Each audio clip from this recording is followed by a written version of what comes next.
bringing stats like a kingpin. MMA knowledge meets his nephews all lean in, breaking down fights, codes that daddy's supreme on. Just a tip show, he's cooking up a dream. Uncle Weezy, he the man, dropping fight facts, got it all on hand.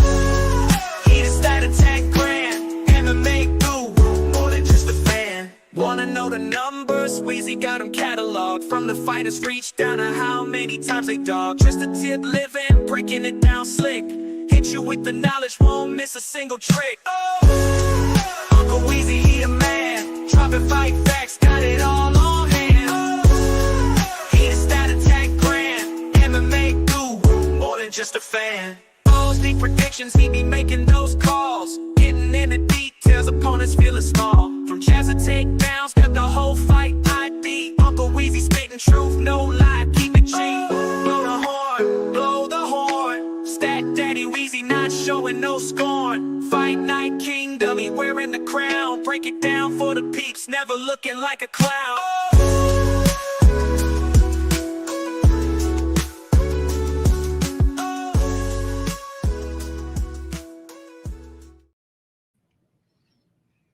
Oh, yes. What's going on, everybody? It is Wednesday night. It is 10:15 Eastern Standard Time, maybe a couple minutes after that. That means that it's time for Balls Deep Breakdowns with me, your host, Uncle Weezy. This is a show that I normally only do for my Odds Shopper probability stats and content package subscribers. What I'm going to do this week, because it's UFC 320 and because I was inspired to give out some free content this week, was I'm going to make all my content that is normally only subscriber only available to everybody for free. So if you look in the description of this video, you're going to get access to my fight write-ups. You're going to get access to my probability stats and content package. You're going to get access to the two shows that I do for subscribers only every week, which is this one, Balls Deep Breakdowns with Uncle Weezy, and the other one, which will be tomorrow afternoon, which is called Probability, where we're going to use my proprietary betting models along with the stylistic reads that we come up with tonight on Balls Deep Breakdowns to find the best plus EV bets of the week. So there is a link in the description of this video to my fight write-ups. Please go and download them and check them out. There is a link in the description of this video to my stats package. Please go download it and check it out. There is a link in the description of this video to a 50% off coupon off of your first month's membership of the probability stats and content package. If you like what you see here tonight, if you think that it would help make you a better MMA gambler, click on that link.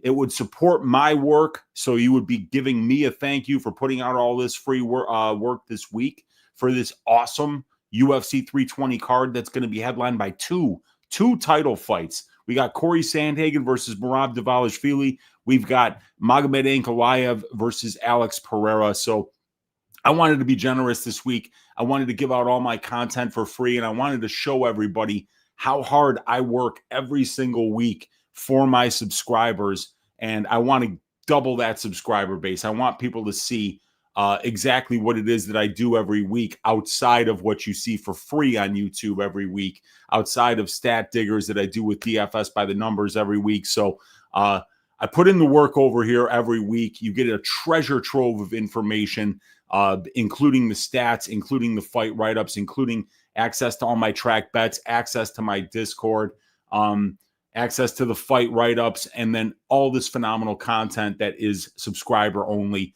every single week. So I encourage you to join me on this journey, the journey to stacking cashed tickets like flapjacks on UFC 320 and the rest of the cards this year. What is up to everybody in the chat? Good to see some of you hanging out. I know that there are some people here that are my subscribers and also some people that are new to the show.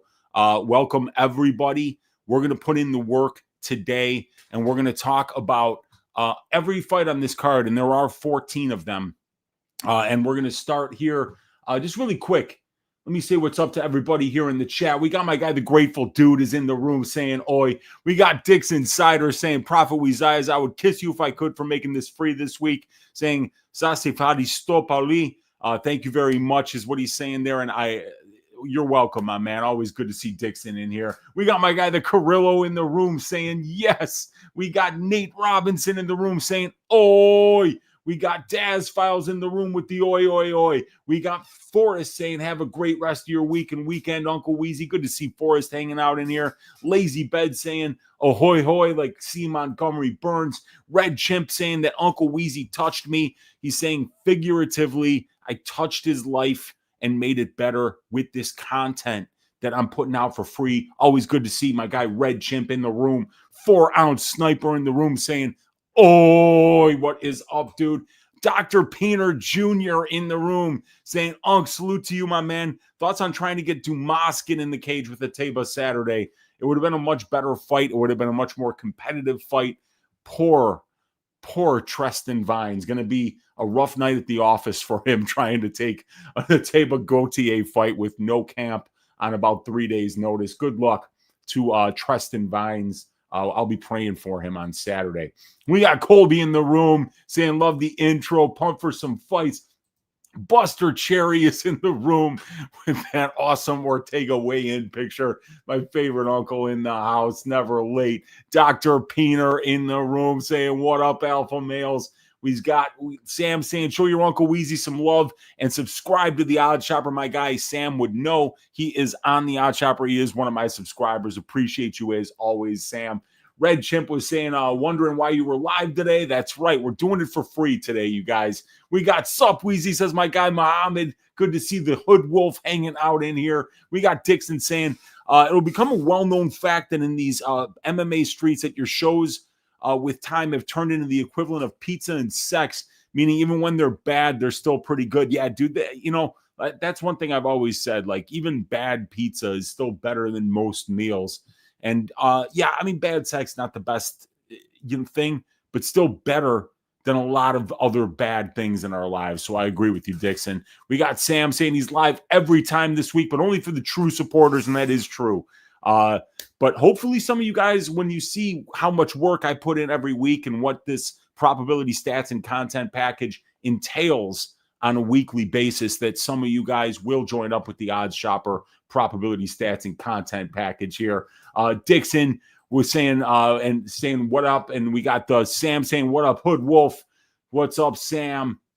We got Dr. Peener saying he's brick for Yuri versus Roundtree. Why wouldn't you be, man? It's going to be such a good fight. Dr. Sam, what do you mean by that, Dad? We got Action Jackson saying, oi. We got Dixon saying Big Peen, Lil Peen in the house. That is for sure. We got Gwynbot in the room saying, what's up, gentlemen? It's a family affair. Let's stack tickets like flapjacks. Just two big meaty and bumping hogs get Dr. Dad Hard as a falling out of a 1099, as filling out a 1099. Yeah. As somebody who worked in the accounting business for some time, filling out a 1099 is just, it's fantastic work. And we got DFS by the numbers saying, oh, what is up, Brady? Figuratively is correct, yes.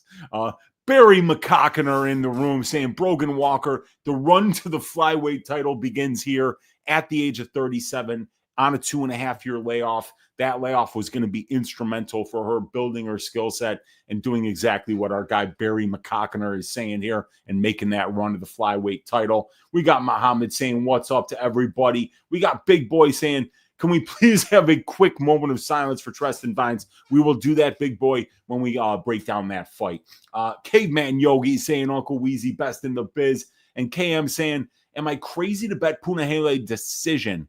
We'll talk about that shortly. Veretennikov is a durable guy. I don't mind that.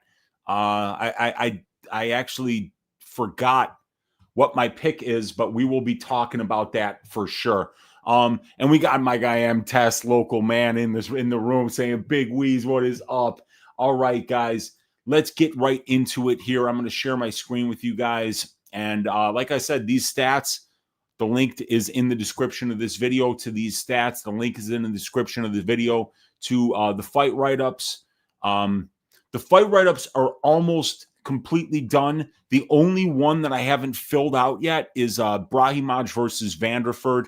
But everything else has got all of the necessary information. I just need to put a couple of summaries together for the mixed Wiklacz fight, the Chiasson Santos fight, and the Shahbazyan versus Muniz fight. But yeah, we're going to start off talking about this Veronica Hardy versus Brogan Walker fight. And I also do these slideshow presentations for each fight. And where are we going to find this one? There it is. So Hardy versus Walker, and this is a fight that just has an absolutely disgusting betting line right now. Minus 825 on the Veronica Hardy side. Brogan Walker, a plus 575 underdog. Fight doesn't go to decision here, sitting at plus 275. So you don't often see a minus 825 favorite, meaning that the favorite is approaching an 89% implied probability to win the fight, and simultaneously see a plus 275 fight doesn't go to decision tag, because that's telling you that this fight sees the scorecards about 74% of the time. So something's not right here, right? And what we have is a situation where the much younger fighter here in Veronica Hardy, who's over 7 years younger than Brogan Walker, who's been fighting consistently over the last 3 years, is going to be fighting somebody in Brogan Walker who has not had a professional fight in 2 years, 4 months, and 26 days. And Brogan Walker, what we have seen from her in the UFC octagon is get beaten pillar to post by a fighter in Juliana Miller, who had 3 professional fights at the time. We saw her get her ass shaved up at 125 by Yasmin Lucindo, who is a strawweight, and she's just looked terrible. It doesn't look like she's particularly good at anything here. But there's no way that we can talk about this fight without talking about the fact that Veronica Hardy should not be minus 825 against anybody in the UFC, and that Veronica Hardy's striking wouldn't look minus 825 against the worst striker in the UFC's strawweight division. Veronica Hardy's wrestling wouldn't look minus 825 against the worst wrestler in the women's strawweight division. And while Brogan Walker might be both of those things, and this is a flyweight fight, not a strawweight fight, the point I'm trying to make is that this line doesn't really line up with what we're going to see in the cage from Veronica Hardy. She doesn't look minus 825 at any point in her UFC career. So Veronica is coming off a pretty close loss against Eduardo Mora. There was one round that was pretty clear. It was, I believe, the second round of that fight. And then 1 and 3 were close. Mora pretty lucky there to get the decision.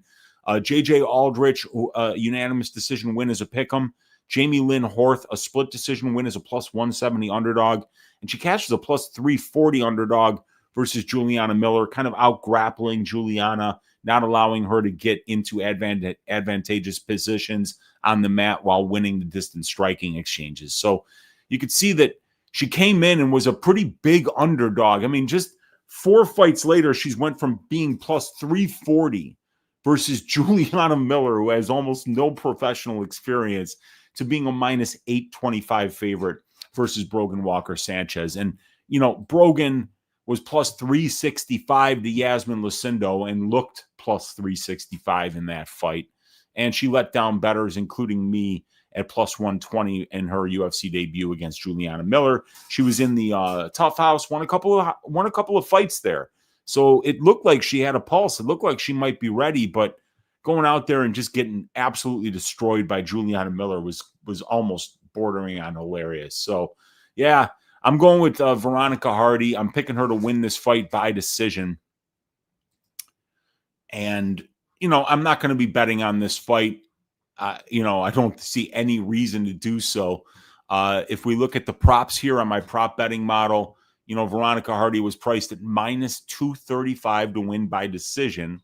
And then you have to worry about her getting a finish against somebody that's been finished at the UFC level by Juliana Miller. So, maybe the value was on Hardy inside the distance at plus 300, but counting on Veronica Hardy to get a finish at this level is going to be tricky. So, yeah, I mean, I'd probably rather play the plus 300 and play it small for Veronica Hardy inside the distance, because it's almost impossible to bet on a fighter in Brogan Walker Sanchez who's lost 4 of her last 5 professional fights.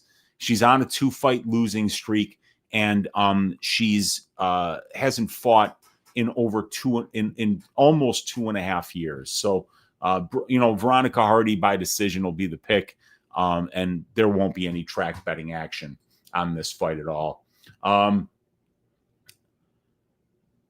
Let's see. We got when Weezy says something's not right here, he means this ain't Johnny and Walter Walker's sister. Yeah, that is true. That is very, very true. That is not her.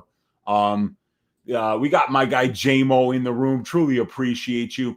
Is Hardy sub live? Glenbot is asking me. And Glenbot, let's see how many submission attempts she's had here. 2 submission attempts for Veronica Hardy over 9 UFC fights. She has completed one of them against a Brazilian Jiu-Jitsu black belt and world champion in Poliana Viana. So she does have 2 total submission attempts in those 9 fights. She's completed one of them. But Brogan Walker doesn't have any professional losses by submission. So, and she's a Brazilian Jiu-Jitsu black belt.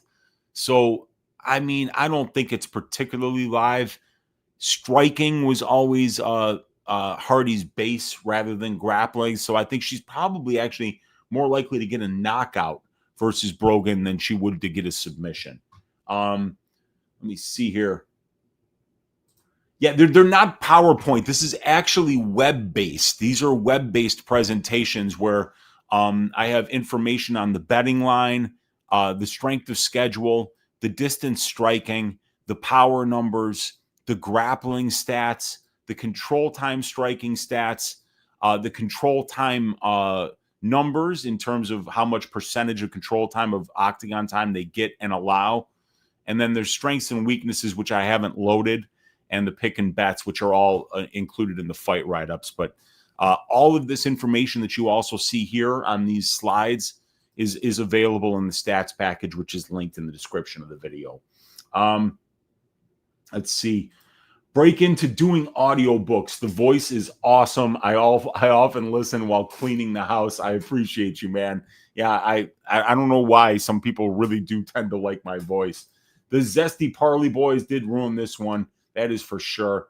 My guy Dr. P in the house saying the best damn channel. What is up? Smash that like button. And we got Wild Berry saying that Season of Tough had some of the worst fighters of all time. Yeah, I mean, Juliana Miller won it against Brogan Walker. And then there were, I mean, like, I forget who everybody that was there, but it wasn't the best, you know.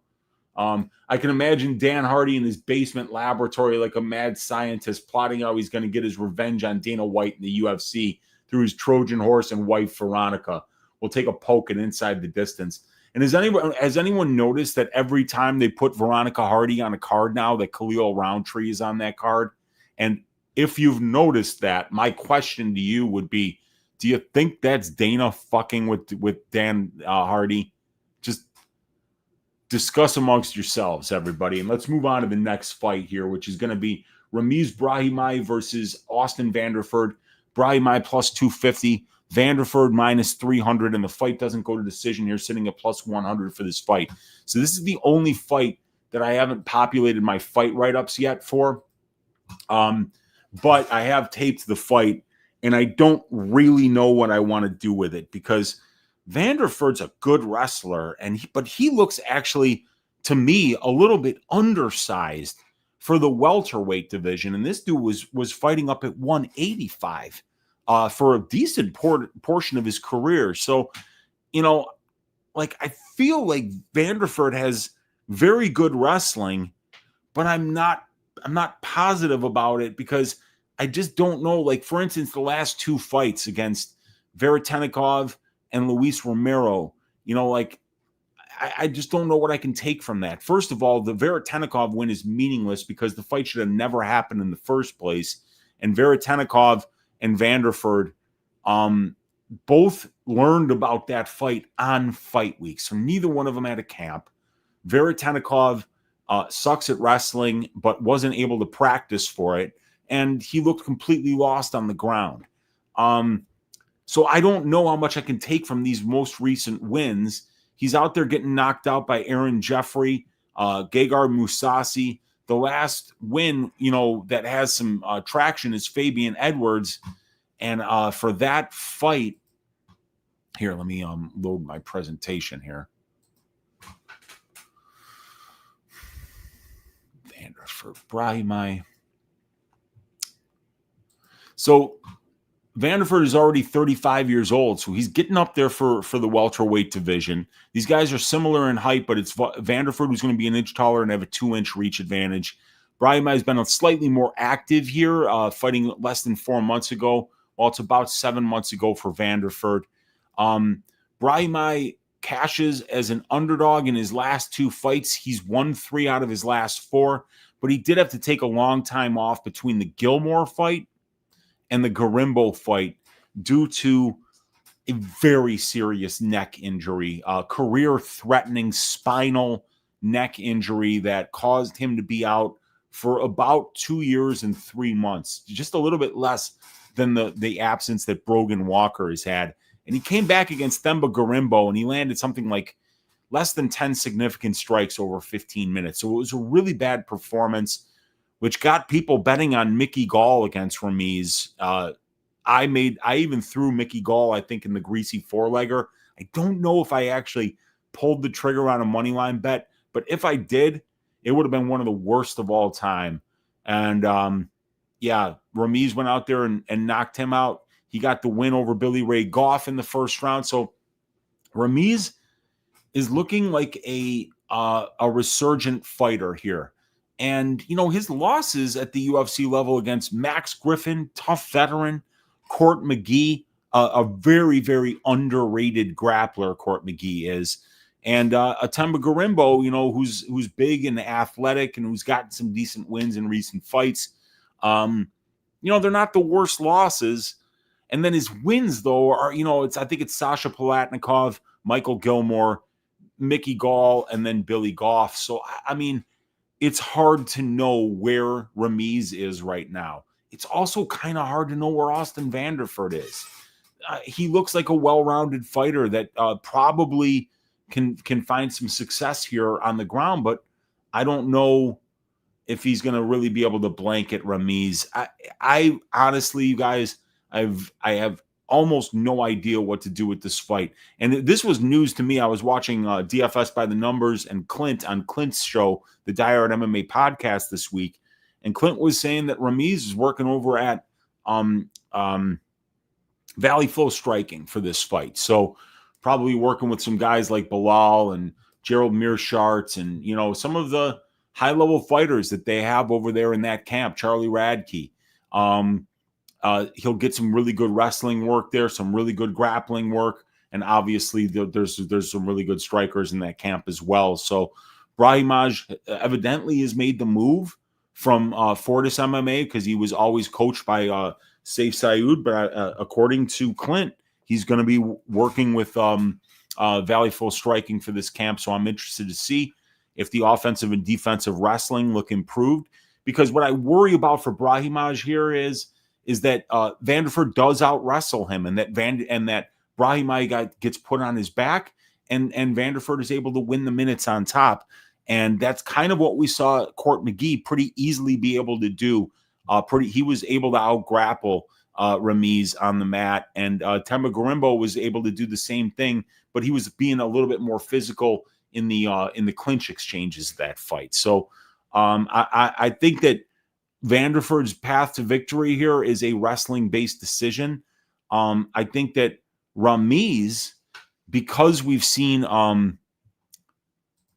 Vanderford knocked out in both of his professional losses. Now, both of them did come up at 185 against much bigger opponents in Mousasi and Jeffrey, but he has been knocked out in both of his losses, and Ramiz Brahimaj is a very front-loaded fighter with a ton of power in his hands early in fights and a very aggressive Brazilian jiu-jitsu game. But I mean, I could see this fight going in so many different directions. I could see Ramiz winning this fight early with an early KO.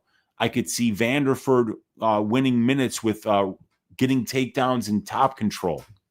I could see it being a pretty closely contested striking match, because sometimes when you get a grappler versus grappler, you wind up getting, a kind of like a more tepid paced striking match here. And neither one of these guys has shown much at distance striking range over their careers. So it's a very difficult fight to predict with a lot of variance. But in my opinion, the money line side here has to be Ramiz Brahimaj. He's the younger fighter. He's bringing a lot of momentum into this fight. After the Garimbo loss, he's put together back-to-back first-round wins. He looks to have improved striking, and we always knew that the guy was a very aggressive grappler who could finish fights on the mat. And Vanderford is a guy he's the older fighter, but he's a little bit taller. He's a little bit longer. He's had the better strength of schedule over his career, and I think he has the better professional wins as well. And I think that Austin might be the better offensive and defensive wrestler, but it remains to be seen with Ramiz making the move over to VFS. I know he's going to be getting some good work on the mats there. So I think that Ramiz is the money line side here. And as far as a pick for this fight, I'm kind of at a loss for words, actually. This is like I said, it's the only fight write-up that I haven't filled out yet. So it's not, I haven't actually, since I haven't written everything out and looked at the reasons to bet for and against, look at how these fighters win and lose fights. So what should I do, you guys? What should I do? Is it a Ramiz first round finish here? Is he going to make it 3 in a row? Is it going to be a storied comeback from a potentially career-ending neck and spinal injury to a great comeback story for the Albanian fighter? I don't know.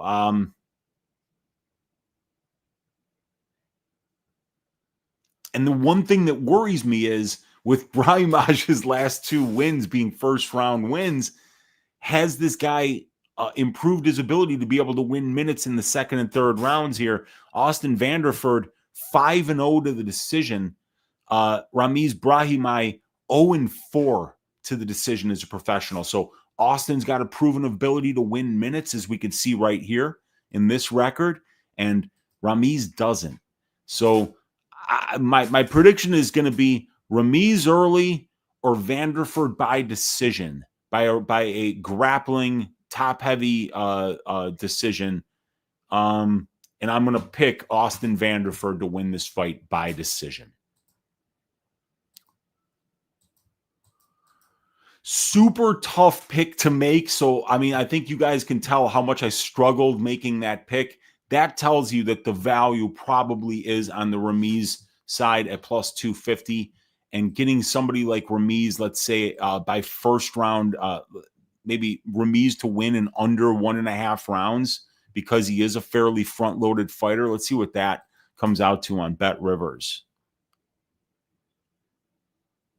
That's plus 500.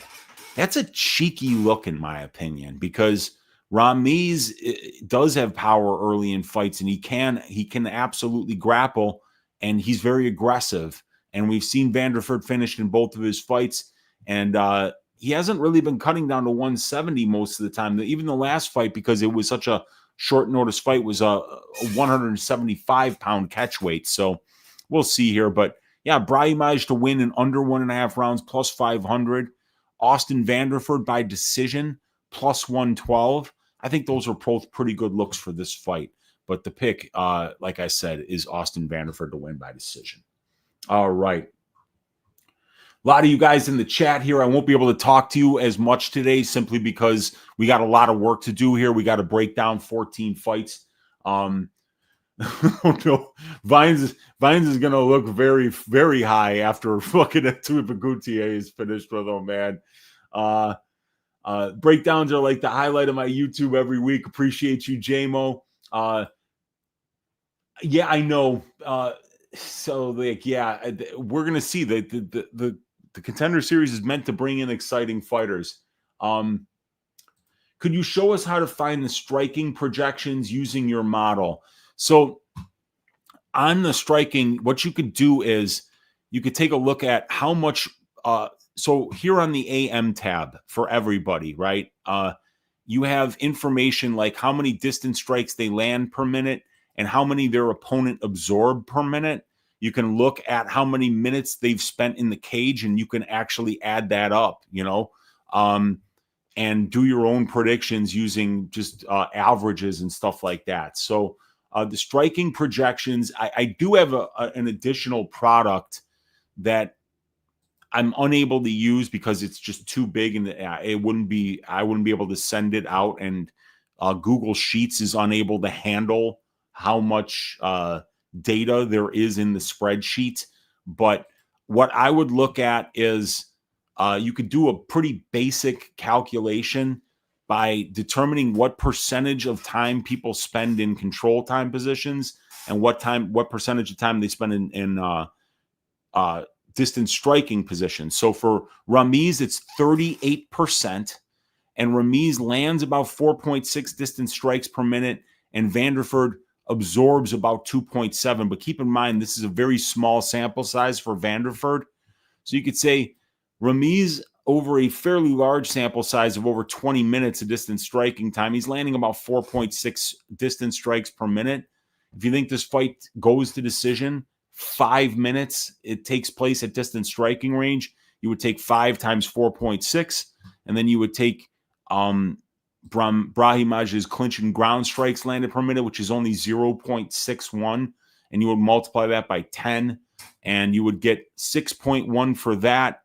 You would get 23. So, Brahimaj maybe about 30 would be a good over-under using my model here. But I do have a model that actually creates predictions based on people's former UFC stats, and you could compare them against divisional averages. But like I said, when I try to convert those sheets to Google Sheets, the Google Sheet is unable to import because there's too much data in it. Let's see. Yeah,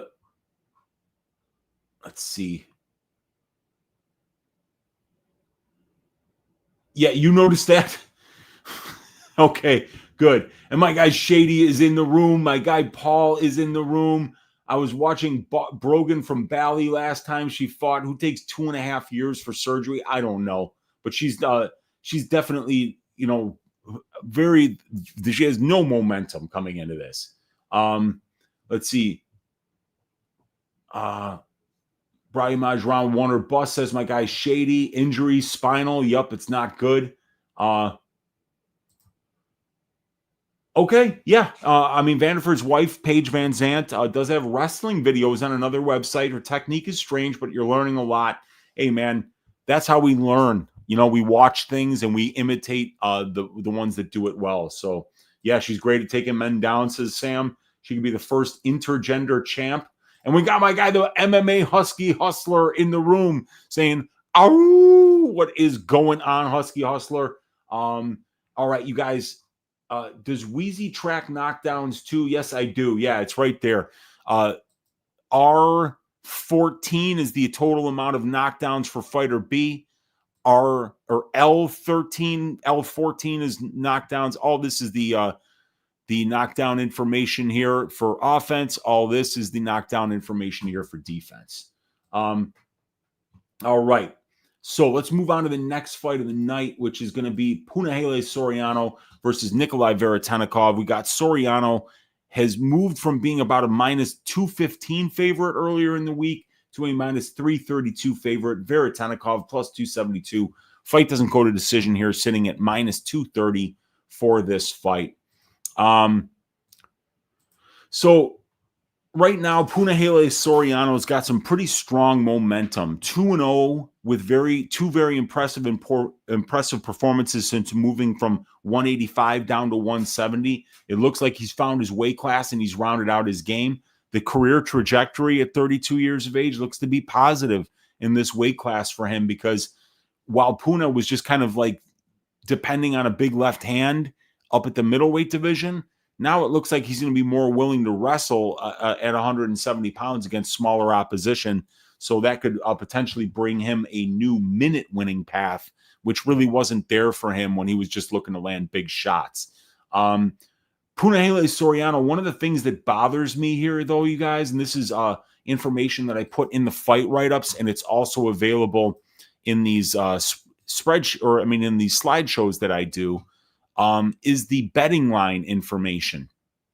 And this is very important because, you know, if you're looking to back a favorite like Punahele Soriano at minus 330, why not have access to information to see how they do overall, you know? And you can see that Punahele over 9 UFC fights, he's 5-4. He's got an average betting line of minus 119, and he's got a return on investment of around 26% if you've bet on every one of his fights the same amount of money. But as a favorite, Puna's not coming through, you guys. He's got a 2-win and 3-loss record as a favorite with a minus 183 betting line and a negative 35% ROI, while Veretennikov is, 500 as a underdog with a 6% ROI. So Puna just hasn't really performed well as a favorite.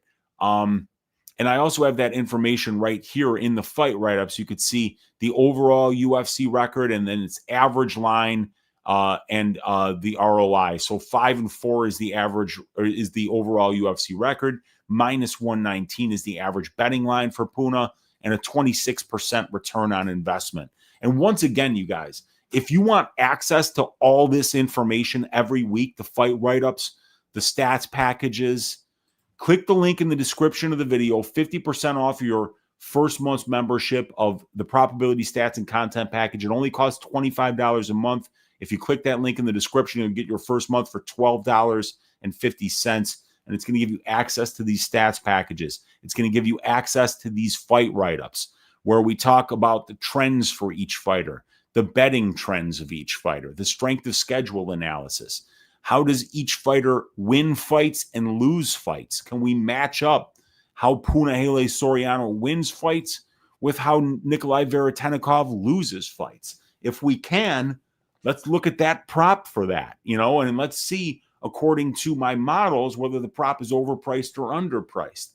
If we're finding some of these synchronicities between the information that's available in the write-ups, we're going to make better bets in the long term. So 50% off your first month if you want access to all this information. If you want access to shows like this, Balls Deep Breakdowns, every single week, click the link in the description of this video. You'd be supporting my work. I truly appreciate that. But it's also going to give you access to a treasure trove of information that you wouldn't have otherwise. But I'm going to move these back over here and put these stats back up on the screen for you guys. So Punahele in the past, well, first of all, I just want to say that the strength of schedule analysis here, I've got Soriano having fought the tougher strength of schedule. Nikolay Veretennikov 1-2 in the UFC, negative 29% ROI. I'd say his momentum is kind of steady. He's coming off a win, but not a great one, and it was against a very low-level opponent. And I'd say the career trajectory is declining for Veretennikov, because if he loses this fight, he's 1-3 on his initial contract, and he hasn't put on any exciting fights yet. So, I think that Veretenikov's career trajectory is declining, because if he loses this fight, he probably gets cut from the organization. And Soriano's strength of schedule advantage. Soriano wins fights with the power in his big left hand, but that Miguel Baeza fight, when he moved down to 170, he showed us this guy already is a state champion Brazil or judo brown belt in Hawaii. He was a Division II national qualifier wrestler in college. So this guy's got the wrestling, he's got the judo, and he's got the power. So now Soriano has another way to victory that we haven't seen before the Baeza fight, and that's with him using his wrestling, using his top control, using his ground and pound to win minutes while he looks to win those moments either with ground and pounds and submissions on the mat or by landing his big hands on the feet. How does Soriano lose fights? Well, he's slowed down in the second half of fights, and we saw Stoltzfus and Nick Maximov out-grapple Punahele Soriano. We don't have to worry about Veretennikov doing that to him. And we saw also Puna will be out-grappled by elite grapplers, and he'll be outstruck by elite strikers. We saw Puna actually get outstruck by Brendan Allen at range, which is something that people really thought Soriano was going to be able to win the minutes and moments at distance striking range in this fight, in that fight, but he was unable to. So Puna still hasn't really proven that he can win minutes with his striking, but the ability to do it with his grappling is there. And Nikolay Veretennikov is a striker. He's got 9 career wins by knockout, only 1 by submission, and 3 by decision. He does his best work at distance striking range as well as in the clinch, and he can find knockouts from both of those positions. And Nikolay has 6 career losses, 1 by submission, 2 by knockout, and 3 by decision. He loses fights when he's unable to outstrike his opponents or he's outmatched in the wrestling and grappling exchanges, like we saw in the Michael Morales fight on Dana White Contender Series, and like we saw in the Nikolay Veretennikov fight, in the in the Nikolay Veretennikov fight, in the Austin Vanderford fights. Veretennikov and Vanderford both start with V, so I screwed that one up. Why would we bet on Punahele Soriano here at minus 330, right? Well, he's 3 years younger than Nikolay. He's the southpaw in the southpaw versus orthodox matchup. Puna's bringing solid momentum into this fight. He's got the UFC experience and strength of schedule advantages over Veretennikov. Puna has real KO power in his strikes at distance striking range. Like, Veretennikov is a very talented striker, but we saw Puna go out there and just sleep Uros Medic. We saw him knock out Dalcha Langiambula, who's a very powerful striker in his own right. We've seen Puna go out there and really land big shots against Dusko Todorovic, Oscar Pachota. So he's been out there and he's really shown that he's got a ton of power on the feet. And I favor Puna's ability to win minutes and moments in the distance or in the grappling exchanges of this fight. And why would we bet on Veretennikov here? Well, he's a big underdog against a guy that's dropped the ball a few different times when he's been priced as an underdog. Nikolay is a very solid striker who's capable of winning minutes and moments at distance striking range and in the clinch. So if Puna doesn't land the big left hand, if Puna doesn't pass the IQ test and uses wrestling against Veretennikov, and this winds up being a kickboxing match, I think that there's a pretty good probability that Veretennikov not only keeps it close, but maybe wins the minutes and banks the rounds. Nikolay has a positive ROI over 2 fights priced as an underdog in the UFC, while Soriano has underperformed market expectations at the UFC level when he's priced as a favorite. So that's a reason to bet on Nikolay. Puna's coming off an impressive back-to-back wins in his last 2 fights, and he was priced as an underdog in both of those fights. So there's been a significant shifting of the price on the Soriano side, going from plus 170 versus Miguel Baeza, plus 185 versus Uros Medic, to being minus 280 versus Veretennikov. So Soriano might be a little overpriced in this spot, and when he hasn't performed well when priced as a favorite. And if Nikolay can keep this fight standing and avoid Puna's big left hand, I think he'll be capable of winning minutes and moments at range and in the clinch against Puna. But I'm definitely picking Puna to win this fight because this is going to be an IQ test for him. Puna needs to wrestle Veretennikov to make this look easy because Veretennikov is a very dangerous kickboxer whose best chance to win is a stand-up war. Puna has way more momentum. He has a much better career trajectory than Nikolay. He has the UFC experience and strength of schedule advantages, and I favor him to win the minutes and moments in the grappling exchanges of this fight. If this fight stays on the feet at distance striking range, I think Puna has a little more power, but both guys should be capable of winning minutes. And I think Veretennikov is more dangerous in the clinch with his knees and his elbows. Soriano's gotten a lot more expensive compared to his last two fights, but I think the price makes sense considering the trends and the stylistic components of this matchup. So Veretennikov has been a historically durable fighter, but if Puna can land a big shot on the feet or get to a dominant position on the mat, I think he can find a finish here, kind of like Vanderford did when he got into top position against Veretennikov. So I'm going to pick Punahele Soriano to win this fight by second round knockout. So I'm going to put that here. Puna, KO, round 2 is the pick. And I'd like to see him utilize that wrestling advantage that he has in this fight. And some of my favorite bets for this fight are the Soriano money line as a parlay piece potentially. I think that Soriano inside the distance at -115 is fairly priced, considering that 4 of 5 Soriano wins have come inside the distance. And the one that didn't, he beat 7 shades of shit out of poor Miguel Baeza in that fight. And that fight was almost stopped a number of times. So I feel like at the current prices, especially where now we have, where is the line? -332 and 272. So -332 and 272 for Veretennikov. At that price, I feel like Soriano KO at +130, Soriano inside and I would much rather play the inside the distance at -115, because even though Soriano has never submitted anybody at the UFC level, I think his best path to a finish really is taking down Veretennikov, so it could wind up being ground and pound or a submission. So I'd rather pay up and get Soriano inside the distance at -115 than hope that it's just a knockout at +130. Veretenikov's best path to victory here, I mean, I guess it's like a tepid striking decision here at +600.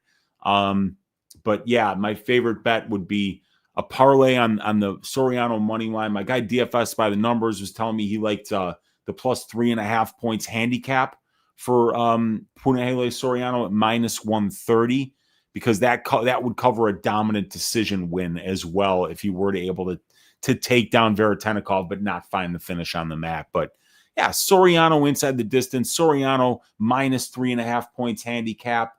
Veretennikov decision at -600 isn't terrible. Those are my looks for this fight. All right. Let's see. Let's see. Yeah, Tre'ston, they get it wrong a lot of the time in terms of knockdowns. It feels like when the UFC statisticians track knockdowns, that there's some what's the phrase I'm looking for? Some creative license in there. Like they can kind of discuss amongst themselves, is that a clean knockdown or not? So yeah, I hear what you're saying there, man. How do you get the slideshows? So like that's something that I need to that is something that I need to actually start creating screenshots of. But the important thing is that even if you don't get the slideshows, all of this information is available in the fight write-ups and in the stats. So here, everything that's on this page here is in these slideshows except for the betting line information. And the betting line information is embedded in the fight write-ups of every fight up here in the trends for each fighter. So you can find for Soriano, here's his betting line information. And for Veretennikov, here is his betting line information.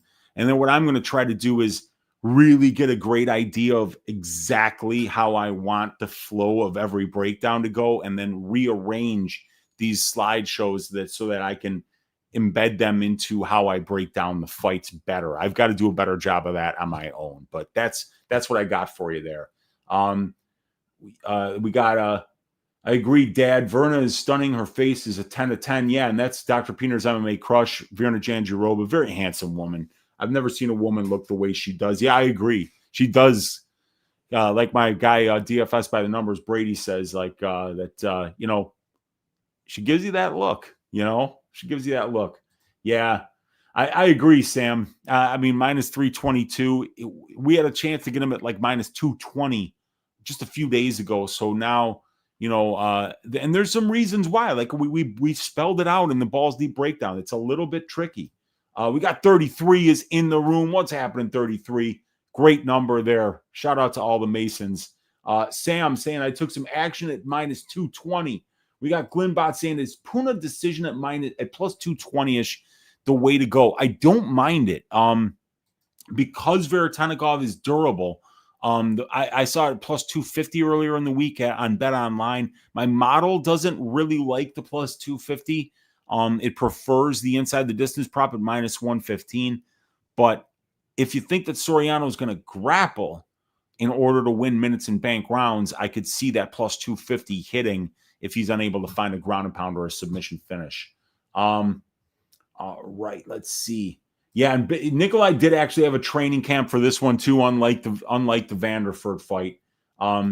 Neither of these guys wow me. I hear you, man. Let's see. Nikolay is a solid kickboxer, but Soriano carries the finishing ability, just not as great at putting together. Yes, exactly. Couldn't agree more, Sam. It's great analysis there. It's that Puna will just like land that second or third shot sometimes, but he doesn't really like set up traps or, you know, make people like, you know, kind of walk into their demise. Like he comes after you when he looks to take your head off. Let's see here. We got the next fight is going to be one that I'm not going to be touching this one at all from a perspective of betting, because the problem is that most of these guys' stats are untrackable for me. I can't get KSW stats. I can't get Bellator stats. And one of the ways that I really kind of break down fights is to use all of the tools that are available on my probability stats and content package to lay the necessary information out in a very organized way that then I kind of break down and find the pros and cons of betting on each fighter. And I see a grappler versus grappler matchup here where I'm not exactly sure. Well, where I know that Mix has fought the better brand of competition, right? We know that.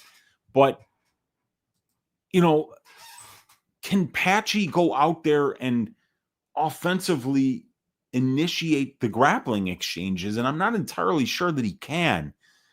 His striking, it's okay, you know, it's serviceable, but I don't think it's not blowing my mind. And, you know, from what I noticed about Patchy the last time out is that what I thought I saw on the tape in Bellator, and that's that this guy is not shooting takedowns.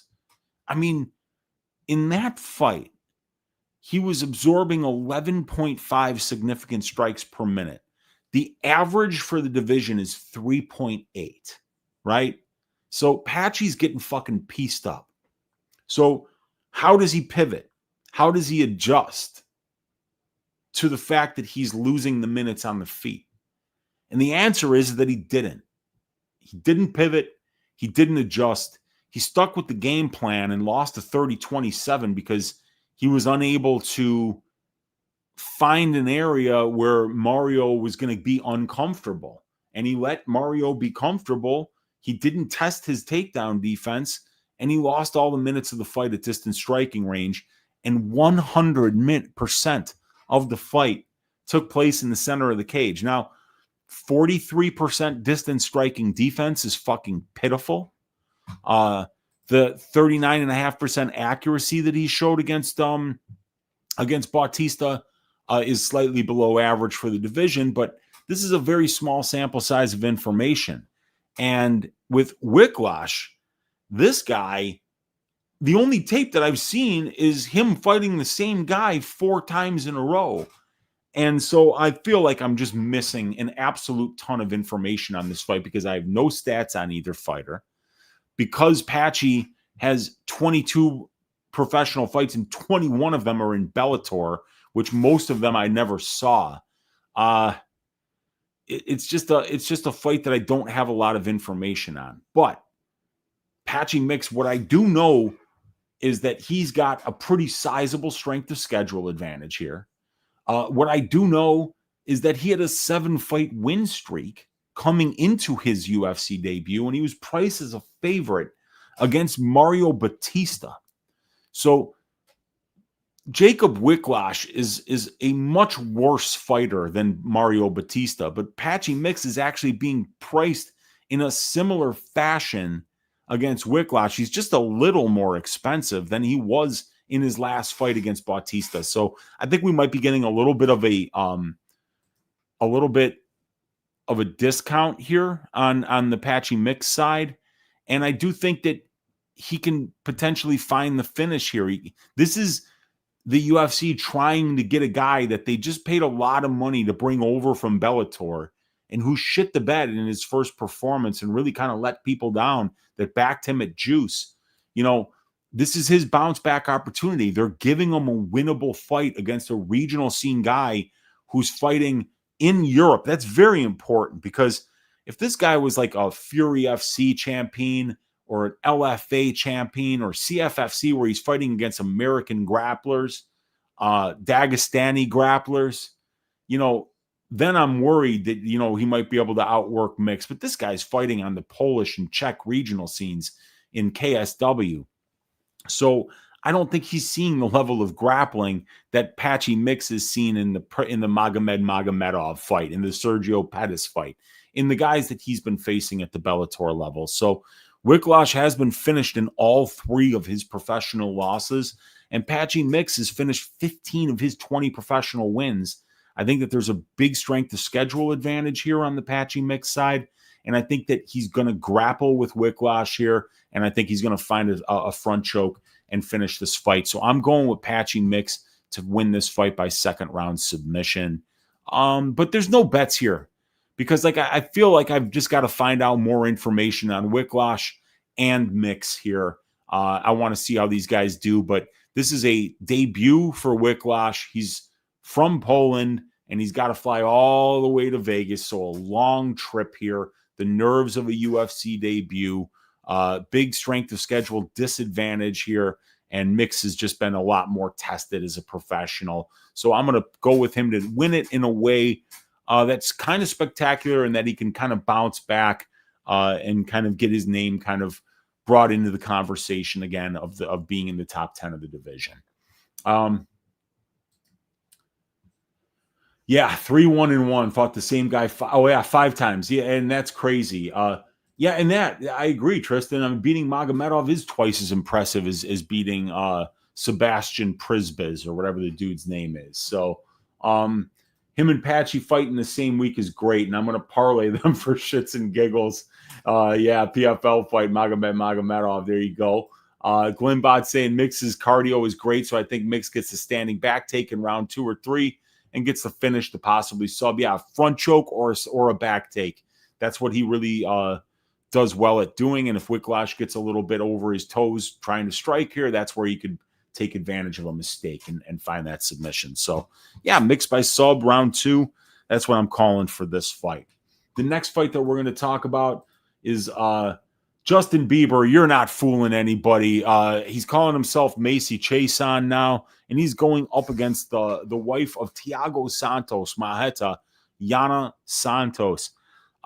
This is a pretty high-level fight here in the women's bantamweight division, and Yana looked pretty damn good last time out in the Misha Tate fight, and I've always been a fan of Macy. Macy's huge for the division. She's very physical in the clinch. She's got some good power at distance striking range, and she can mix in the grappling to win minutes.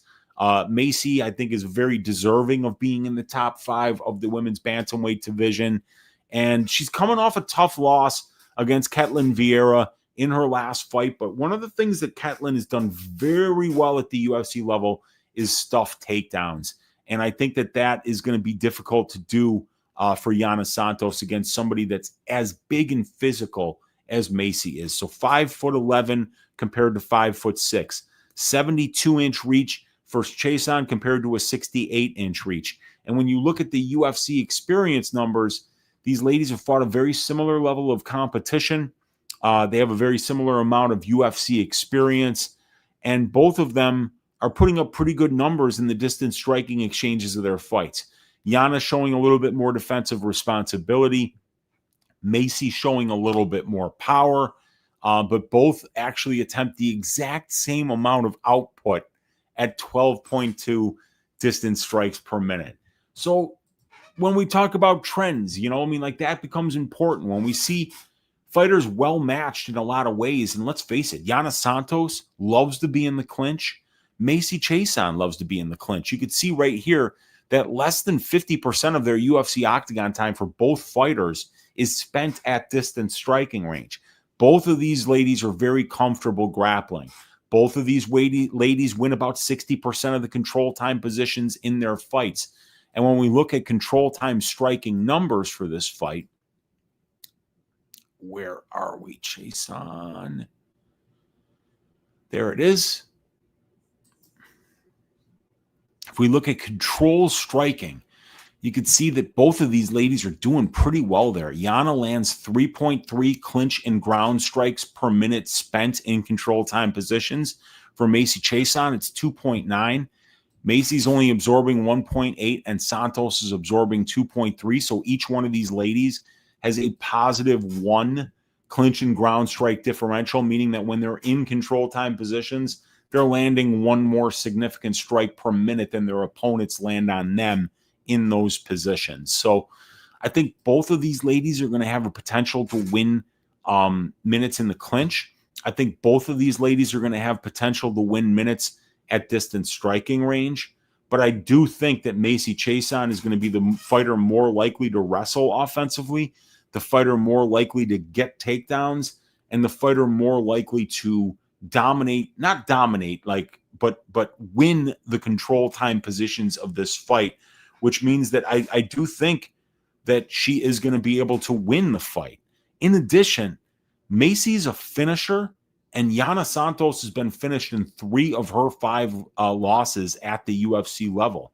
So, and even Miesha Tate had her in some really bad spots in round 3 of that fight, and Yana won that fight. So I not only think that Macy can win this fight, I think the value here is going to be on a Macy Chiasson finish, because she is the younger fighter here by about 1.5 years. She is the bigger fighter. She's the more physical fighter, and she's certainly the fighter more likely to finish the fight, as 5 of Macy's 8 UFC wins have been finishes, while 0 of Yana Santos's 6 UFC wins have been finishes. So when we look at the over-under here, the fight doesn't go to decision, and the under 2.5 at those numbers, plus 185 and plus 203 respectively, are looking like plus EV bets. And because there looks to be a little bit of value in the unders here, because I think Macy Chiasson has a chance to win this fight, my model is telling me that it likes Macy inside the distance at about plus 215. Like I said, 5 of 8 wins for Macy inside the distance, 2 of 4 losses in 3-round fights for Yana Santos have been inside the distance. So my model is saying it should be priced around 37.5%, but at plus 215, we're only paying about 32%. So a little bit of an edge there where it kind of lines up with my stylistic read for the fight. But I am going to predict a Macy Chiasson knockout in round number 3. In round 3. I think the physicality is going to get to her, and I think every takedown that Chiasson gets, it's going to be much closer to her finishing the fight. So I think she's going to need multiple to wind up finishing, but I also think she has it in her to be able to do that. All right. Let's see what you guys are saying in the chat.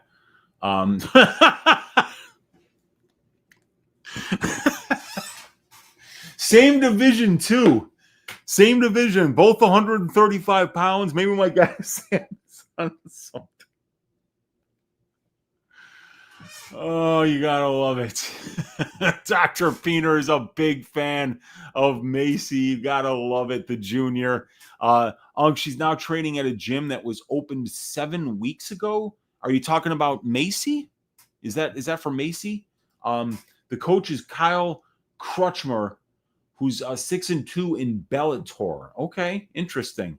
A ladies knockout, jeepers. Yeah, well, think about it, man. Okay, yeah. So you're saying that Macy's at a new gym. She's working under Kyle Crutchmer, who's 6-2 in Bellator right now against the American top team trained Yana Santos. So very interesting fight. I'm looking forward to seeing how that one goes.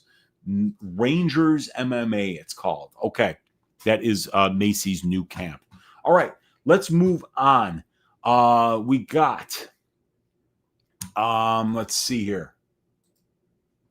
Daniel Wiklacz Santos at -141 going up against Joosang +121. Fight doesn't go to decision here. Is sitting at +105 for this fight. This is going to be an absolute banger. Really looking forward to this fight. Two very, very exciting fights with the fighters with the ability to finish fights in spectacular fashion. So when we talk about the trends for both fighters, Daniel Santos was having trouble making it to the cage. He's a bantamweight who had botched several weight cuts, and he hadn't fought in a very long time before taking the Junyong Lee fight on short notice about 4 months ago. That was his first fight up at 145 pounds, and they weren't sure if he was going to stay there or not. But I think Daniel is going to be staying at 145 because I just don't think it was ever really in the cards for him to be able to make safe weight cuts to 135 and be able to stay active and healthy as a professional. So now that he's moving up to 145, I think it could potentially be a good move for Daniel. He is probably going to be a little bit undersized in a lot of these fights, but if he's able to perform at a high level, if he's able to have a better gas tank, and if his durability holds up at 145 when he's getting hit a little bit harder, I think it's going to be a good move for him. Daniel Santos is on a 3-fight win streak. He's making a 4-month turnaround, which is a very good sign for a fighter that wasn't able to stay active recently. I'd say his momentum is definitely improving. Great performance last time out against Junyong Lee, and his striking, in my opinion, in that fight looked much improved. And I'm talking about the defense, because his defense has always been bad. He's always been extremely hittable. He's willing to take 2 or 3 to give 1. But what I saw from Santos in the Junyong Lee fight was that when he was getting into the pocket, he was getting his head off the center line constantly and putting together multi-punch combinations. So I'm liking the momentum. I'm liking the career trajectory right now for Daniel Santos at only 30 years of age, as this could potentially be the right weight class for him. He's performing very well at the UFC level in terms of outperforming the betting market's expectations of him, as I will show you here. Where is it? There it is. You can see that Daniel Santos is 3-1 in the UFC with an average betting line of +123 and a fat 66% return on investment. And his ROI is 53% as a favorite and 70% as an underdog. So this guy is outperforming market expectations. Joosang is actually the older fighter in this fight, and he's the less experienced and less tested fighter in this fight. So I really like betting on younger fighters that are more experienced and have fought the better brand of competition. And Daniel Santos is all 3 of those things in this matchup. But with Joosang you got a good prospect here who's on a 9-fight win streak. He's undefeated at 9-0 as a pro. He's got a lot of momentum coming into this fight, and he's coming off. He really announced himself to the featherweight division. Jeka Seregi, definitely not a high-level opponent, but come on. When you land a highlight reel knockout and somebody does a face-first plunge into the canvas and doesn't wake up for a couple of minutes, really impressive way to announce your arrival to the featherweight division. But like I said, Daniel Santos is younger. He's more experienced. He's fought the better brand of competition. And Daniel is a pressure and pace merchant. This is how he wins fights. 6 pro wins by knockout, 2 by submission, 5 by decision. So he can get it done in a number of different ways. He's extremely durable. He's never been finished as a professional, and he relies on that durability as a key component of his offensive game plan, which is to pressure forward, put you on your back foot, throw a ton of offensive volume, make you defend takedowns, drain your gas tank by doing all of that offense and making you constantly defend, constantly putting you on the back foot, and then break you with his aggression like he did in the John Castaneda fight. And at the UFC level, Daniel has 1 win by knockout over Castaneda. He was dropped twice in the first round of that fight with head kicks and was able to come back in the second and break John with his pressure and pace. And he has 2 decision wins over Jun Young Lee and Johnny Munoz, where he was able to outwork his opponents in the grappling exchanges of those fights. And Daniel has 2 pro losses. One was a unanimous decision against a Russian crotch sniffer named Murad Kalimov, who's a very good fighter in ACA.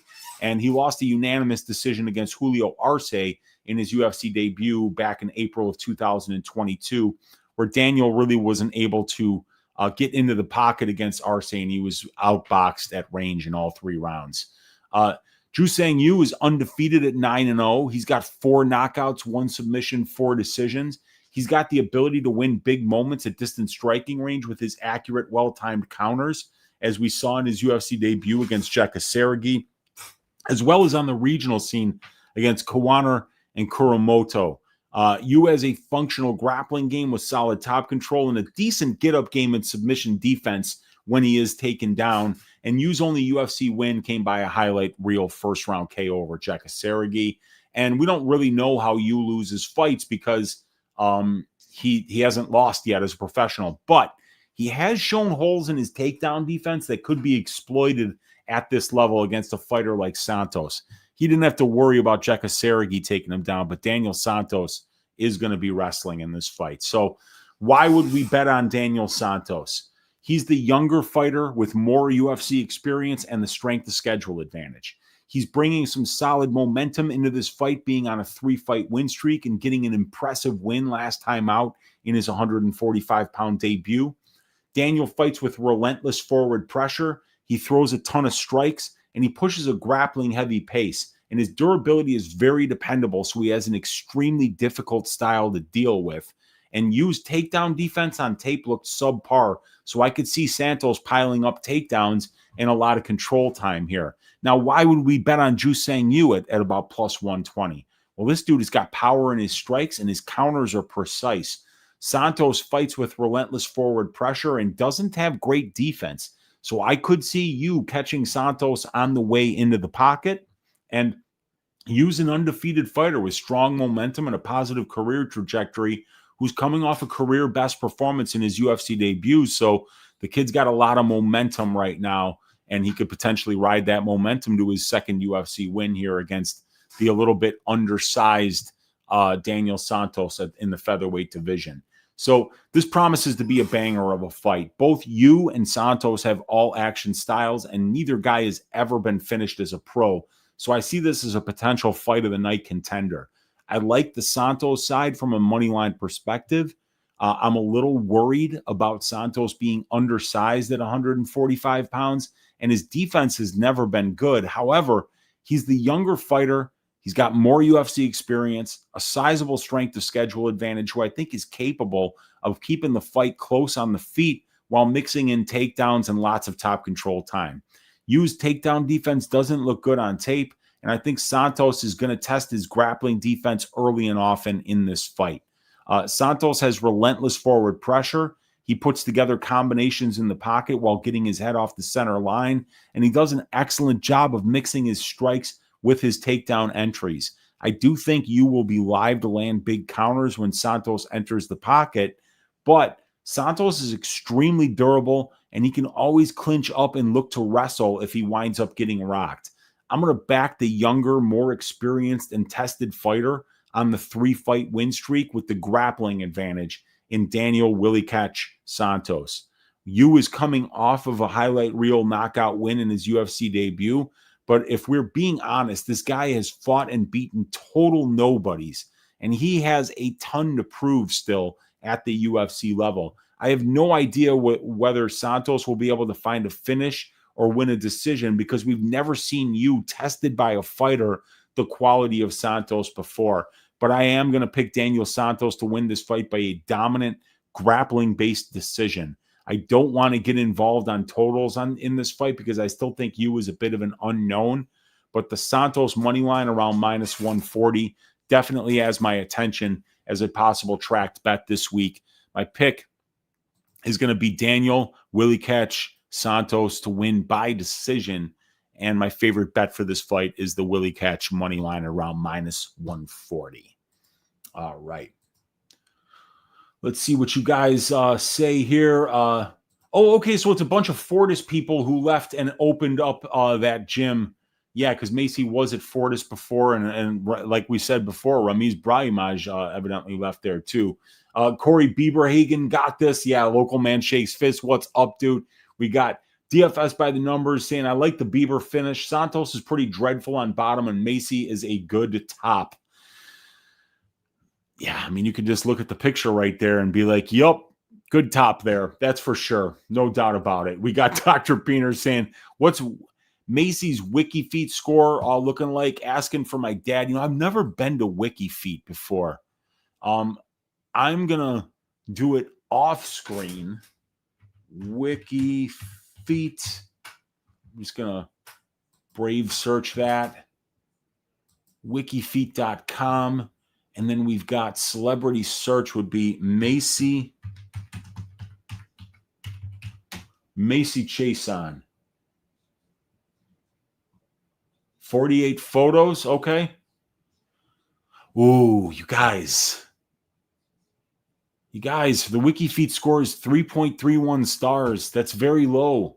That's even lower than Brogan Walker's 3.76, which we talked about on Stat Diggers. So yeah, Macy Chiasson, a 3.31 star WikiFeet rating, while Yana Santos, should I do Santos or should I do Kunitskaya? Let's try Kunitskaya.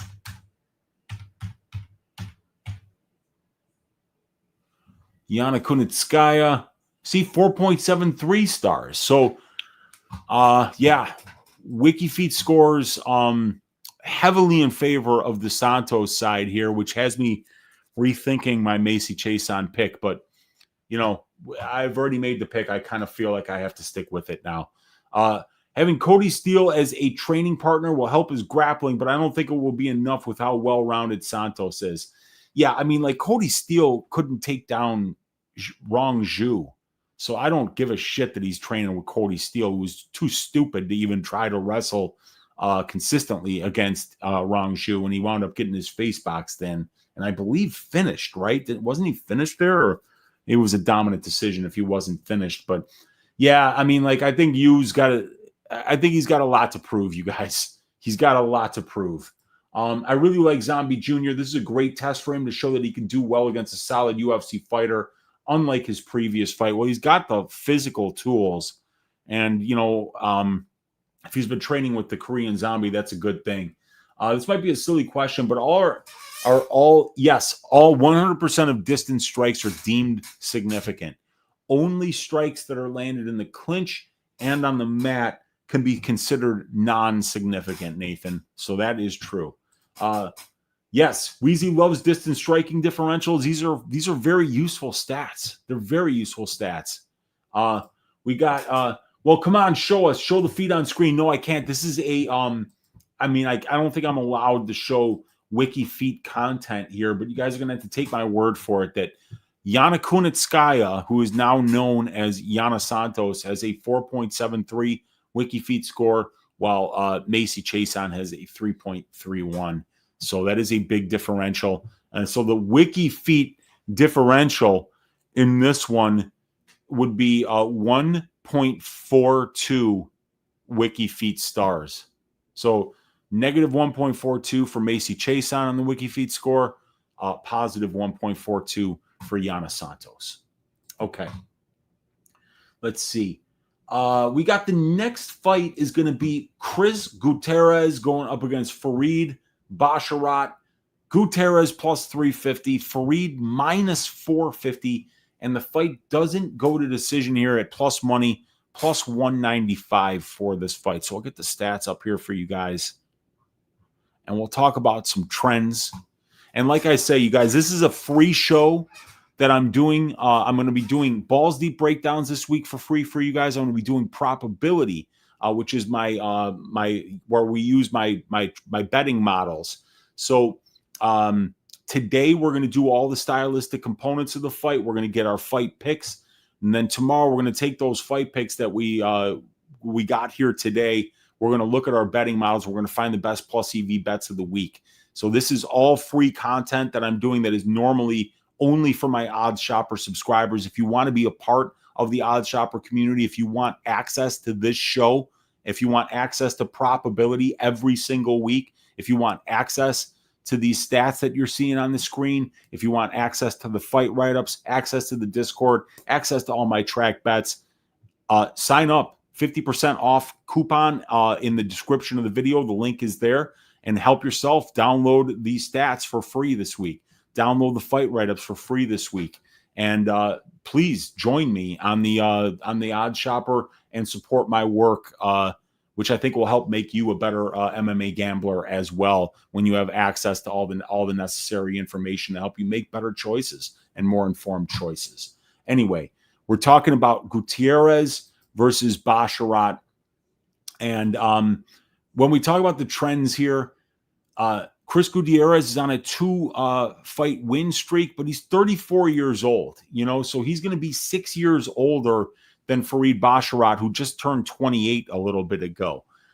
Steady momentum on the Gutierrez side, very close win over Castaneda, a win over a short notice opponent in Kwang Lee. And then before that, he had lost 2 out of his last 3 fights, losses against Song Yadong and Pedro Munoz, top 10 bantamweights at the time.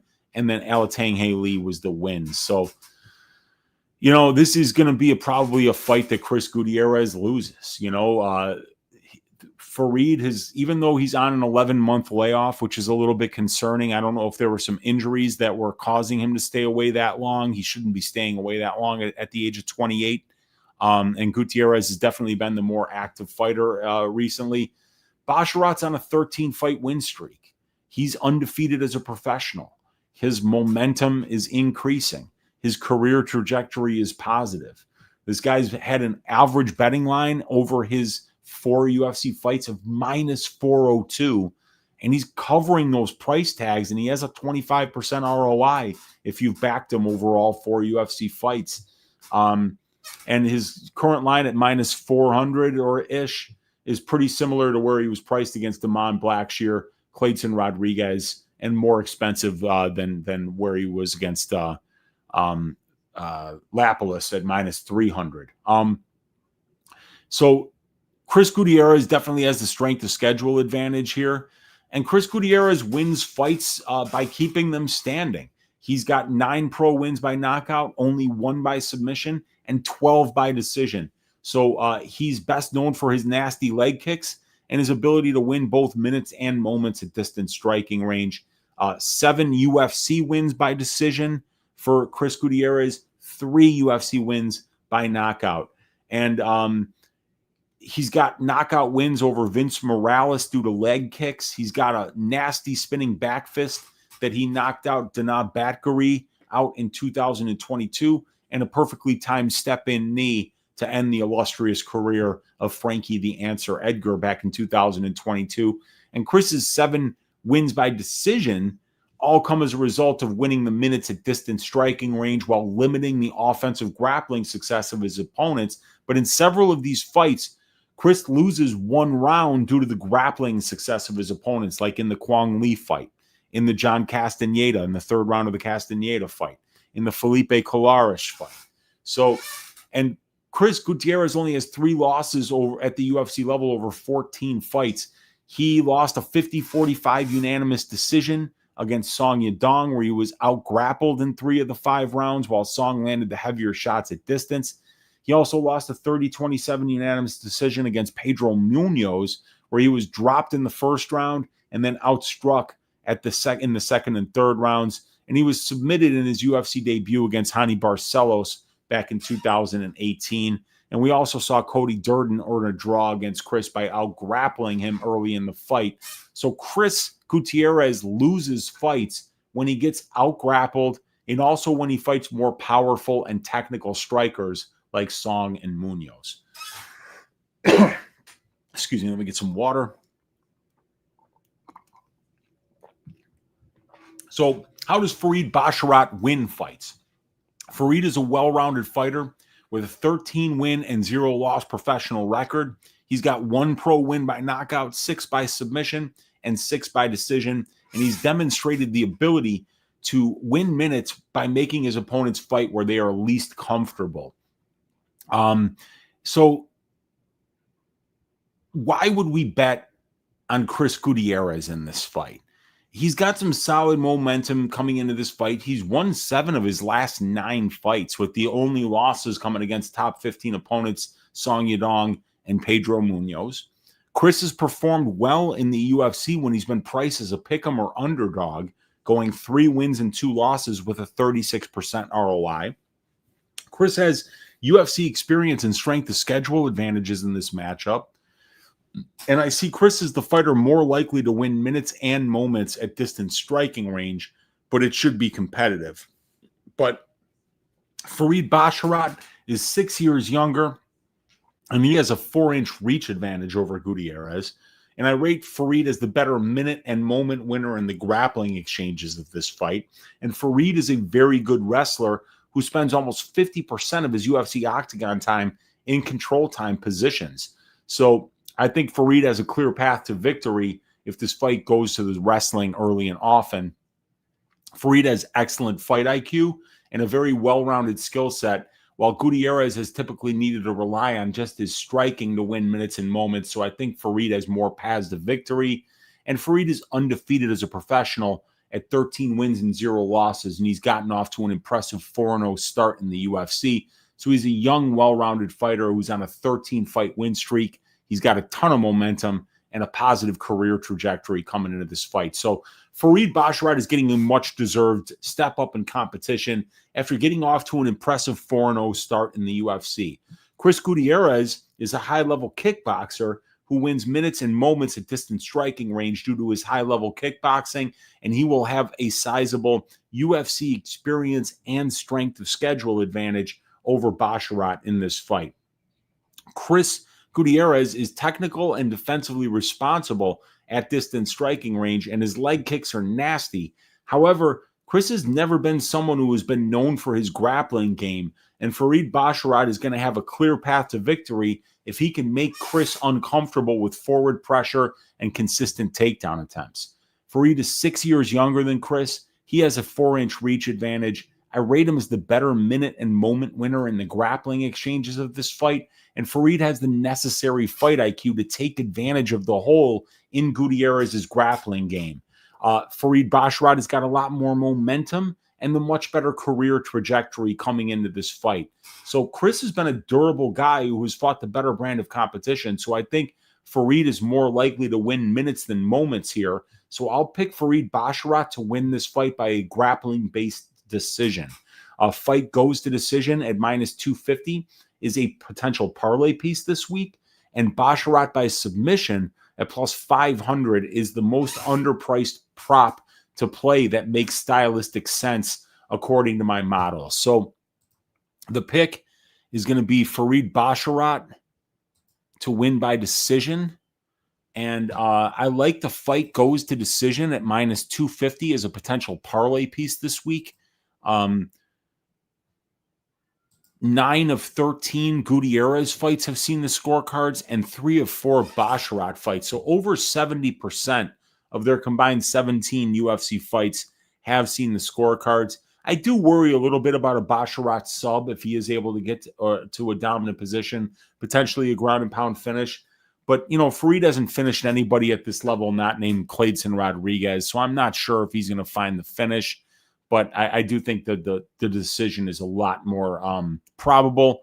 And Basharat by sub at plus 500 is easily my model's favorite bet here, while Chris Gutierrez by decision at plus 600 would be my model's favorite bet on the Gutierrez side. So Basharat sub plus 500, Chris Gutierrez decision plus 600 are some plus money props that have some value.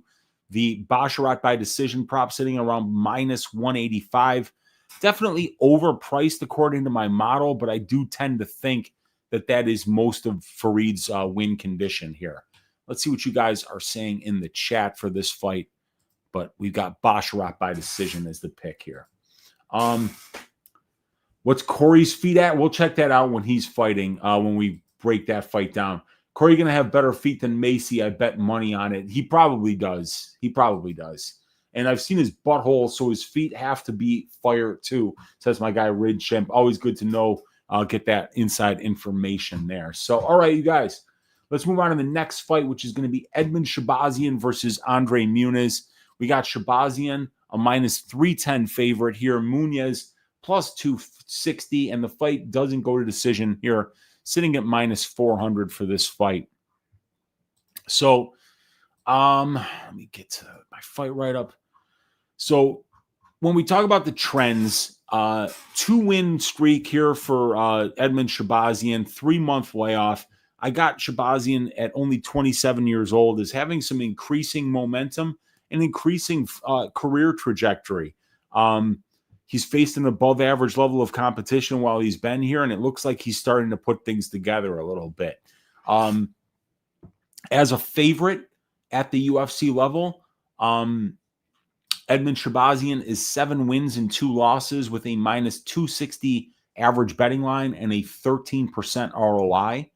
And he's being priced pretty similar to where he was against Gerald Meerschaert, Dalcha Lungiambula, and Derek Brunson. And he lost 2 of those 3 fights. He got submitted by Meerschaert after almost finishing him, and he got knocked out by Derek Brunson. So Andre Muniz, though, has got declining momentum and a negative career trajectory. He's lost his last fight. He's lost 3 of his last 4, with the only win being a very, very close split decision against Junyong Park. Look, if Andre Muniz can't get his grappling game going, he's going to get knocked out. His striking defense isn't very good. He's been knocked out 6 times as a professional, and he's been finished in all 7 of his professional losses. And for some reason, I feel like he's never been submitted, and it might actually be 7. No, that's right. He was submitted by Brendan Allen. My bad. But either way, very undependable chin. And at 35 years of age, I just don't think the chin is there anymore. And Edmen Shahbazyan did show that he was able to stuff the takedowns and get back up against Andre Petroski last time out. So you've got a 27-year-old fighter in Shahbazyan with good momentum and a positive career trajectory. You got Andre Muniz, who's a 35-year-old fighter who's lost 3 of his last 4 fights. And he's got a negative career trajectory and very undependable durability. So this is a striker versus grappler matchup. Unless Muniz can really push a heavy pace for the full 3 rounds here, I don't think he's going to be able to outmuscle Shahbazyan on the ground, and I don't think he's going to be able to get to dominant positions down there either. Edmen should be able to stuff the takedowns, keep this fight standing, but I can't lay this kind of juice on it because simply this guy has been put in bad situations by grapplers a number of different times. When we talk about how Shahbazyan wins fights, 12 knockouts, 1 submission, 2 decisions. He keeps fights standing, and he looks to win minutes and moments at distance striking range. He does have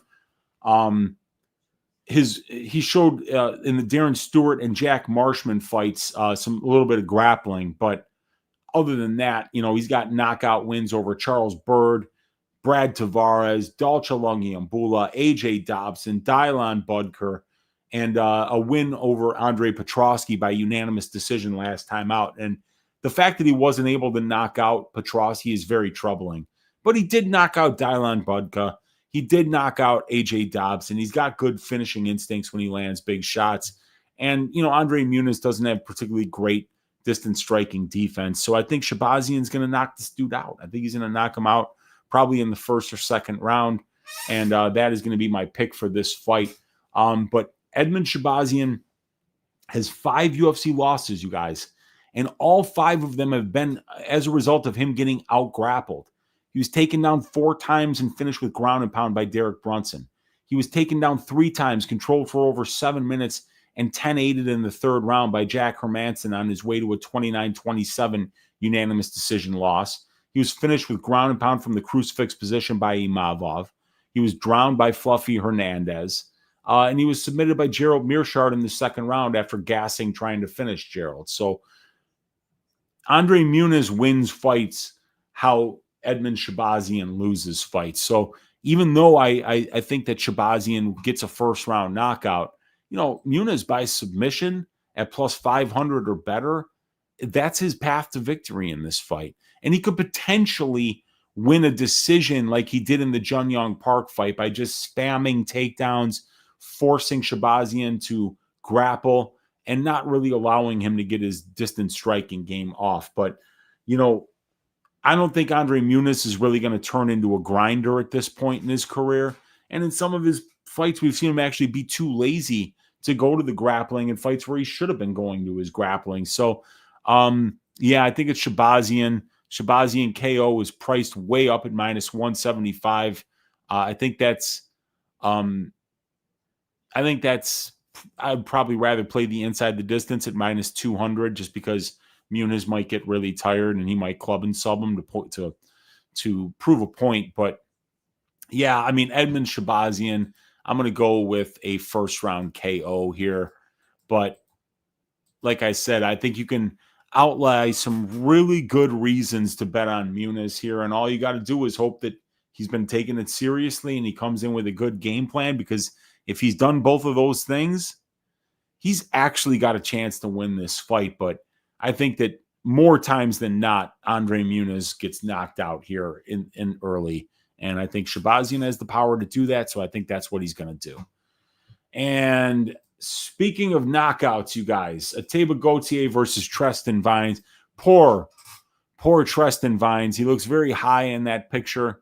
And he's been knocked out in the first round 3 different times. If you guys want to see my in-depth fight write-up for this fight, I will put it on the screen.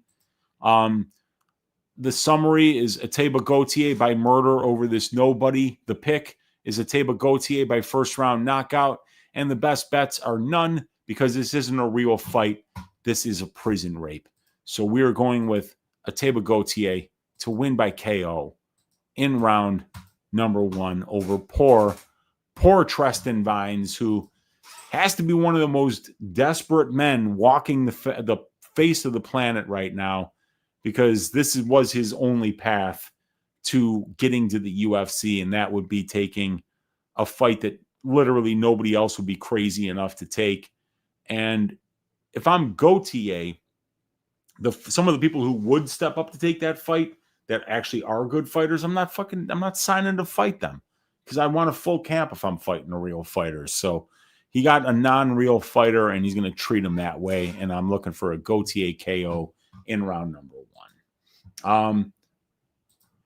Yes, it's going to be pretty brutal. Yeah, they did find somebody get murdered, and that poor individual's name is Tre'ston Vines. All right, next fight. Abus Magomedov versus Joe Bodybags Pyfer. We got Magomedov is a plus 215 underdog. Pyfer minus 255 is the favorite. And the fight doesn't go to decision here, sitting at minus 220 for this fight. So, where are my fight write-ups? I'm going to move them back. And I'm just going to go straight into the summary for this fight. So this is a high-level fight in the middleweight division. Joe Pyfer is the younger, more explosive fighter, and he has terrifying power in his hands. And he's fighting a well-rounded and a well-tested veteran in Abus Magomedov, who's demonstrated the ability to find multiple paths to victory as a professional. Joe Pyfer has looked phenomenal thus far in the UFC, finishing 4 of his 5 UFC wins, racking up a handful of highlight finishes. And we've seen Abus be finished in 4 of his 6 pro losses and in 1 of his 2 UFC losses. And Abus lost by decision against Caio Bahaio, but Caio, who rarely shows any urgency or finishing ability, actually came very close to finishing Abus in the 3rd round. It's hard to talk about the stylistic components of this fight without mentioning Joe Pyfer's power. He wins minutes and moments at distance striking range by taking little damage while landing the heavier strikes, and he has a functional grappling game that he occasionally goes to when he wants to win minutes. I think Abus isn't necessarily outmatched anywhere skill-wise in this fight. Abus has a 3-inch reach advantage. He's a very talented kickboxer with excellent long-range weapons, and he's a very good wrestler capable of winning minutes and moments on the mat. And he's the more experienced fighter is Abus Magomedov with the strength of schedule advantage. So there's a lot of reasons to like him in this fight. But I think Joe is going to knock this dude out. Joe is 6 years younger. He's more durable, and I think that's a big deal in this fight. He has a lot more heart, and I think he's a lot more likely to land fight-ending shots while this fight is on the feet. Joe has performed well as a favorite in the UFC, going 5 wins and 1 loss with a 9% ROI. And Abus is 1 win and 2 losses as a pick'em or underdog with a negative 29% ROI. So I think Pyfer is fairly priced right here around minus 250. And I expect him to finish Abus in the first 2 rounds of this fight.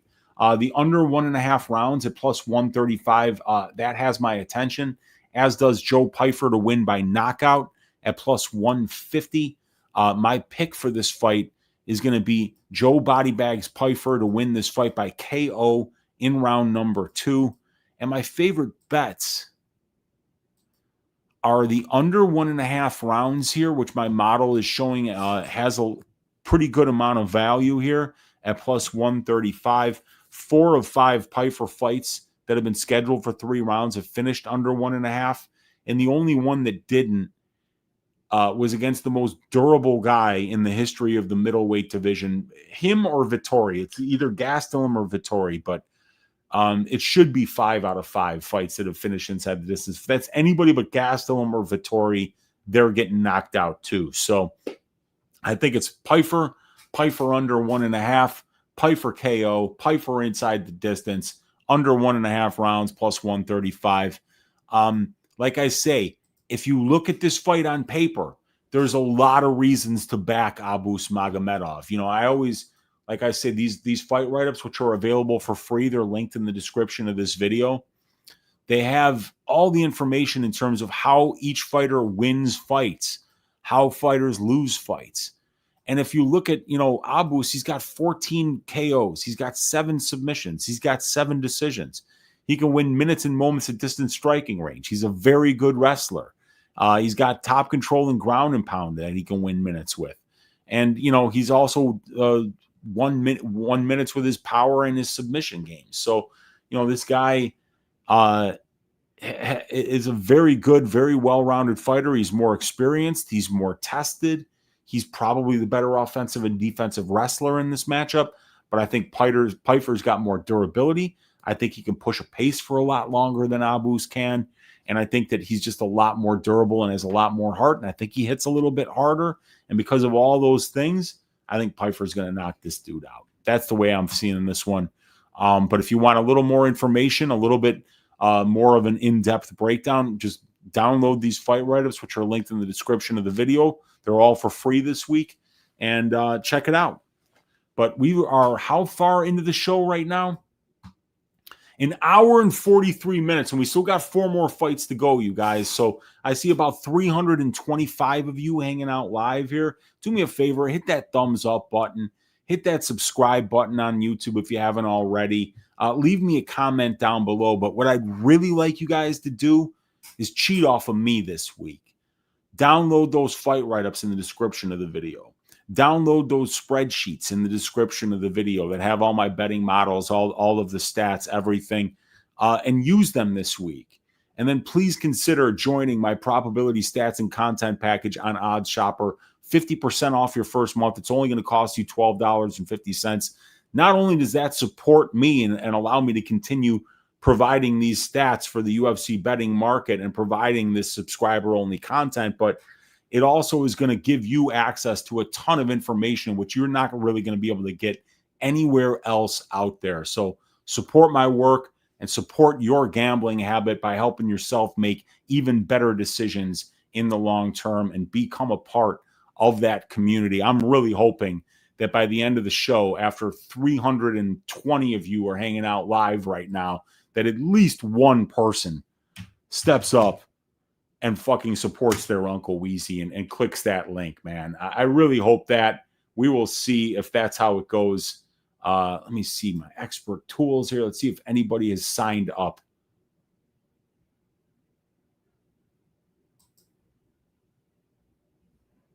Nope, none of you. 300. I'm doing free work here for you guys, and not one of you guys has signed up yet. Ain't that a B? Let me just scroll on all the way to the bottom here and let's see. Anybody? Nope, not one of you. Not one of you. Well, maybe one of you will do it, but I hope that these 2.5 hours that I spend breaking down these fights for free are done in vain and that nobody signs up for it. But hopefully some of you guys will actually support the work and get access to this information, not just for free this week, but going forward. Next fight is going to be Josh Emmett going up against Youssef Zalal.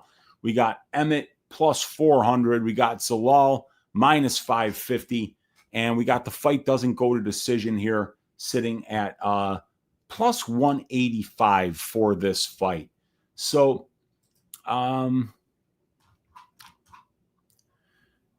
Youssef Zalal is a massive, let me get the stats on the screen here, minus 550 favorite over the 40-year-old Josh Emmett. And this is because of the two completely different career trajectories that these guys are on right now. Youssef Zalal is 11 years younger than Josh Emmett. He's on a 7-fight win streak, and he's looked phenomenal since returning to the UFC, while Josh Emmett is 40 years old. He's lost 3 of his last 4 fights, and he's very close to retiring from the sport. Josh is still a very dangerous fighter because he has nuclear power in his hands, but his ability to win minutes if he doesn't find that knockout shot is very much in question. Youssef Zalal is an elite minute winner. He takes almost no damage, and when he does, he's extremely durable. Youssef is fast, accurate, and defensively responsible when the fight is on the feet, and I rate him as the better wrestler and submission grappler in this fight. So I agree with the betting markets that Emmett is close to drawing dead here, and that his only path to victory is either a highlight reel knockout or a razor-close, low-volume striking decision. And I don't think either is very likely against a fast, well-rounded, and extremely defensively sound fighter like Youssef Zalal. So I'll pick Youssef Zalal to win this fight by decision. And if there is a finish in this fight, I think it's going to be a Youssef Zalal submission, because we've seen Josh Emmett get submitted on the mat by Yair Rodriguez before. And the thing about Emmett is, so Zalal by decision is the official pick, but I do think a submission is live, because you look at Emmett, 88% of his UFC octagon time has been spent at distance striking range. For some reason, Josh Emmett has just been really lucky in terms of nobody's tried to grapple this guy. He's only seeing 1.1 takedown attempts against per every 15 minutes that he fights, and he's only getting taken down 0.6 times per 15 minutes, but he's showing 47% takedown defense. So if Youssef Zalal can get a takedown or two, I think he's going to be able to win some minutes on top here and potentially get to an advantageous position where he could start to look to get to Josh's back to finish with a rear naked choke, or maybe look to get an arm triangle from top position like he did against Billy Quarantillo. But either way, Youssef, the much younger fighter, the much faster fighter, the much more defensively sound fighter, I think he's extremely durable. So I think even if Emmett lands clean, Yusuf Zalal might be able to eat it and then start grappling in order to buy himself some time if he does actually absorb a big shot. So as much as I'd like to say that, there are reasons to bet on Josh Emmett here, and there are, I'll list them off. Josh Emmett has one-punch knockout power, and power is the last thing to go. Josh has more UFC experience, and he has the strength of schedule advantage over Yusuf Zalal, and he's got the better UFC wins.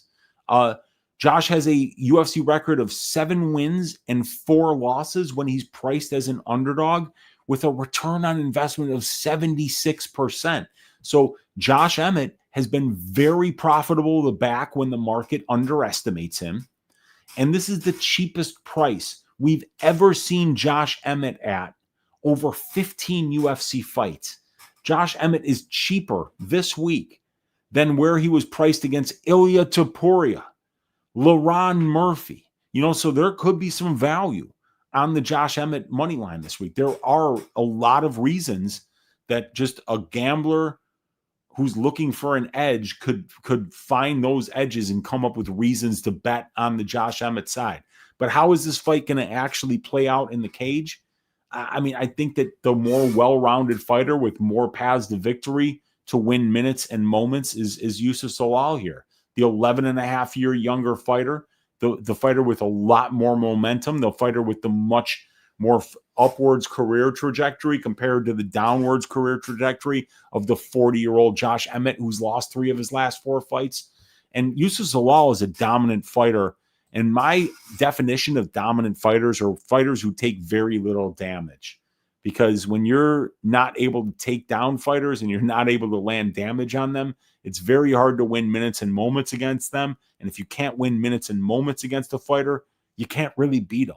So Yusuf Zalal only absorbing 1.8 significant strikes per minute is less than half of what the division absorbs on average. So Yusuf Zalal by decision, but I would not be surprised at all to see Zalal pick up a submission here against Josh Emmett that we've seen submitted at the UFC level before. So yeah, it's a great fight. It's a great opportunity for Josh Emmett, for Yusuf Zalal to get his second straight veteran name on his resume, as he got a win over Calvin Kattar last time out, and now he could get a win over veteran Josh Emmett this time out.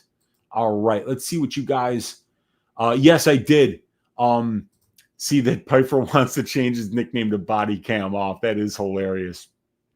We got Uncle Weezy. Glad to see you online, man. Hope you well. Looking forward to hearing some takes. Appreciate you, Vaughn. Thanks for showing up. We got Glenbot saying if the Pyfer fight gets out of round 1, I think it goes to decision. I think I could see that as well.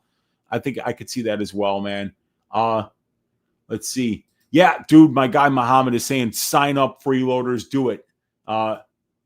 You have an app that's similar, or I'd get it. I took a good look at it, though, to see what it's about. Yo, Uncle Weezy, did you know that he's training under TJ Dillashaw? He might come in looking 30. Yeah, he might have some steroids and stuff like that, but the steroids isn't going to help him find Yusuf Zalal, man. Yusuf Zalal is extremely difficult to find. I could see him having something other than those looping overhands. Josh Summit training with TJ Dillashaw. All right, you guys, next fight is going to be Yuri Prohaska at -192 versus Khalil Roundtree plus 167. Fight doesn't go to decision here, sitting at -285 for this absolute banger of a power striker versus power striker fight. Can't wait for this one. So this is an awesome striker versus striker fight in the light heavyweight division. Both of these guys have knockout power in their strikes, and both guys are extremely hittable, which is why the fight doesn't go to decision, is priced at -285, or almost a 75% implied probability. There is a clear durability and heart advantage on the Prohaska side, which could loom large in a fight where KO is the most likely result. And in addition to that, Jiri is 2.5 years younger than Khalil. He's 2 inches taller, and he has a 5-inch reach advantage. So I rate Yuri as the fighter who's more likely to win minutes and moments in the clinch and grappling exchanges of this fight. And Jiri's also the more tested fighter with the strength of schedule advantage along with the better UFC wins. So while Khalil is clean and dangerous at distance striking range, and Jiri is very hittable, so I do expect Khalil to land some big shots, but I do think Jiri hits harder. I believe he has the more reliable chin and the wider variety of fight-ending weapons. So I'm going to pick Jiri to win this fight. Jiri always tends to turn way up in the second round of fights, and Khalil has been finished in 4 of his 6 losses. So I do think for a guy in Jiri Prochazka who has 31 professional wins and only 1 of those wins is by decision, if you're picking Jiri, you're not picking him to win minutes. You're picking him to go out there and fucking finish somebody. And I think he's going to finish this one by second round knockout here. But, you know, there are good reasons to bet on Khalil Roundtree here. He's performed very well as an underdog in the UFC. He's went 6-4 over 10 fights priced as an underdog with a 39% ROI. And this is kind of funny. This is only the second time that Jiri Prochazka has been priced as a favorite so far in the UFC. So we're getting a guy in Khalil Roundtree who's 6-4 as an underdog with almost a 40% ROI. Yet this is only the second time that Jiri's been priced as a favorite in the UFC. So might be a little bit of short-term recency bias on the Prochazka side here.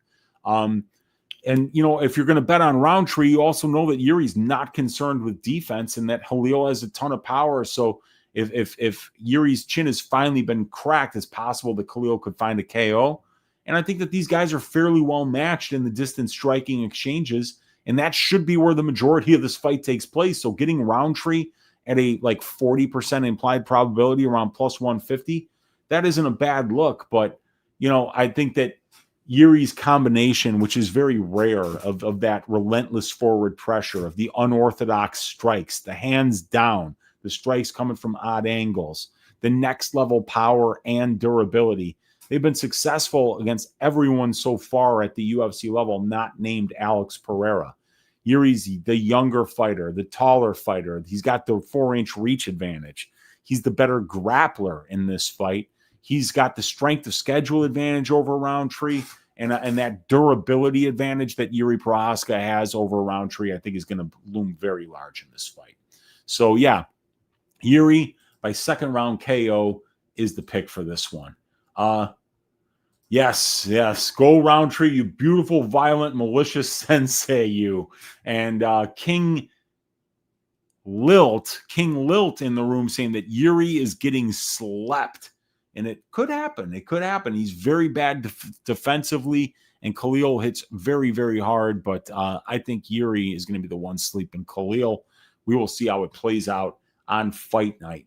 All right, co-main event of the evening is Merab Dvalishvili at minus 400, going up against Corey Sandhagen at plus 300. And the fight doesn't go to decision here, sitting at plus 250 for this fight. So Merab Dvalishvili is 34 years old. He's going to be 1 year older than Corey Sandhagen, but he's on a 13-fight win streak. His minute-winning style is as effective as it's ever been, and he's the champion of the division. Merab is 13-2 in the UFC, and both of those losses are debatable. He's got a 57% ROI over 15 fights in the UFC, and he's got a 31% ROI and a 10-1 record when priced as a favorite in the UFC. We're seeing Merab priced at minus 355 versus Corey Sandhagen. It's a little more expensive than he was priced against Henry Cejudo at minus 290, and even more expensive than he was against Sean O'Malley in the rematch at minus 260. So we're seeing Merab priced up about as high as we've seen him priced like since the Gustavo Lopez fight where he was almost 800 many years ago. Now, Corey Sandhagen, he's on a 1-fight win streak right now, but Corey has won 4 out of his last 5 fights. The momentum is improving outside of the loss against Umar Nurmagomedov. He's looked very good in his last 5 fights. And He got a nice win over Figueiredo in May of this year by a second round ground and pound, where he wound up getting his like an injury to the knee of Figueiredo. And the career trajectory is still positive for Corey Sandhagen at 33 years of age. Corey, as an underdog in the UFC, he's only had 4 fights as an underdog, and he's not performing well. 1 win, 3 losses as an underdog, and negative 40% ROI. When it comes to strength to schedule analysis, I see this being even. Merab wins fights with pressure, pace, volume, and wrestling. He never gets tired. He never stops coming forward. He stays very busy with his offense in all areas of the cage, and he uses his elite conditioning as a weapon, and he's virtually impossible to win rounds off of late in fights.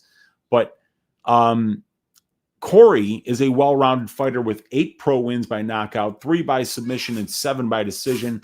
He's tall and long for the division. He's capable of winning minutes and moments at distance striking range, and his offensive and defensive grappling are both very good.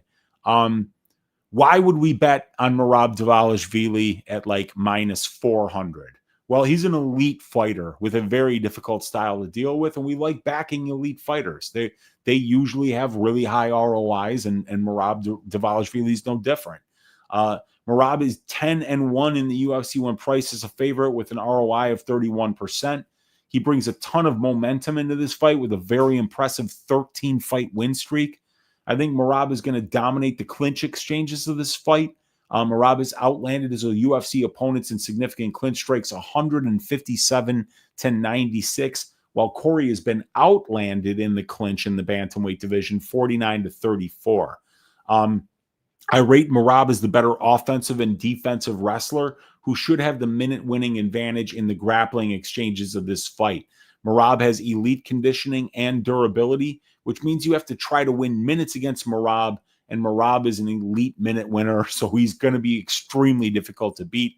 And Merab has outperformed Corey against common opponents in both the Peter Yan and Umar Nurmagomedov fights, so the MMA math favors Merab for whatever that's worth to you guys.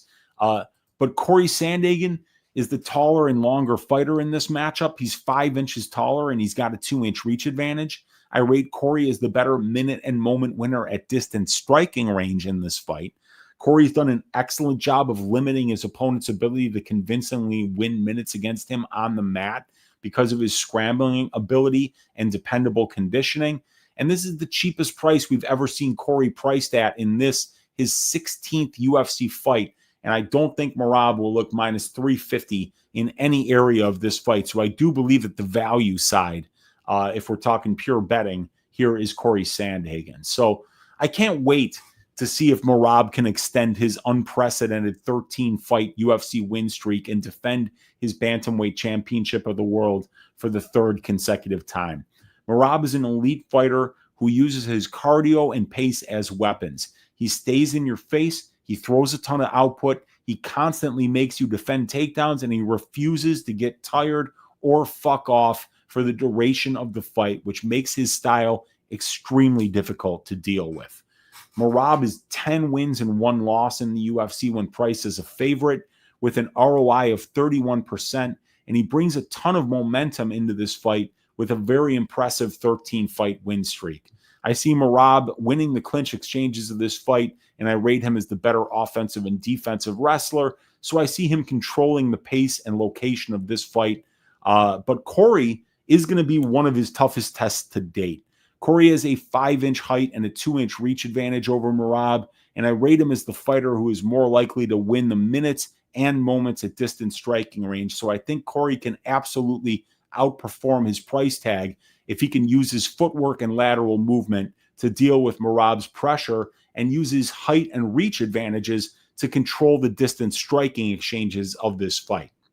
Corey isn't going to get tired, and he's extremely durable. So if he can find his own ways to win the minutes of this fight by stuffing the clinch and takedown attempts of Merab, I think he can significantly outperform his price tag.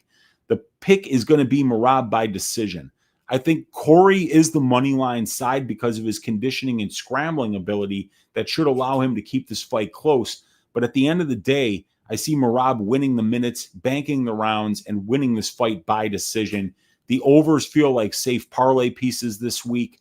Merab Dvalishvili by decision is the pick, but man, I could see Corey catching him, because you're always going to have Merab pressuring. And like the way Corey kind of like caught that up elbow against Song Yadong that caught him and wound up winning that fight for him, I could see him catching something with Merab that cuts him, especially if Merab is reckless with the pressure. So I do think Merab by decision is got to be the pick. But I also think that Corey Sandhagen at plus 300 here is going to look way better than plus 300. And I'm not sure any area of MMA where Merab is minus 300 against Corey Sandhagen. And that includes conditioning.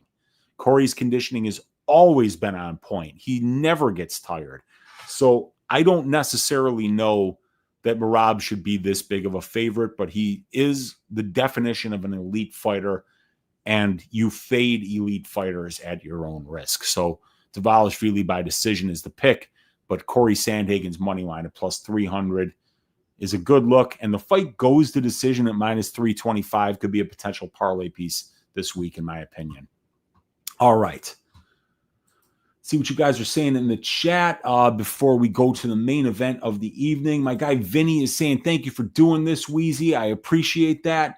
We got Colby Saul saying, I keep doubting Merab. Not anymore. I thought there was value on O'Malley at plus 200, but Merab always finds a way to win. I bet on O'Malley by decision at something like plus 600. And yeah, I kind of knew that was dead about 2 rounds in. It was terrible. Yeah, that's very true, man. And it was always Merab. Yeah, I know, dude.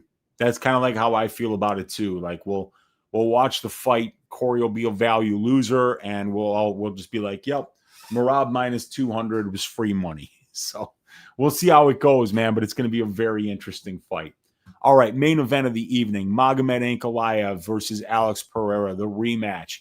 Both of these guys fought about how many months ago? A little over 6 months ago at this point. Magomed wins it, a unanimous decision, 48-47 on 2 cards. 49-46 on another card, but it certainly looked like Magomed should have won 4, maybe even, it looked like a pretty clear win for Magomed.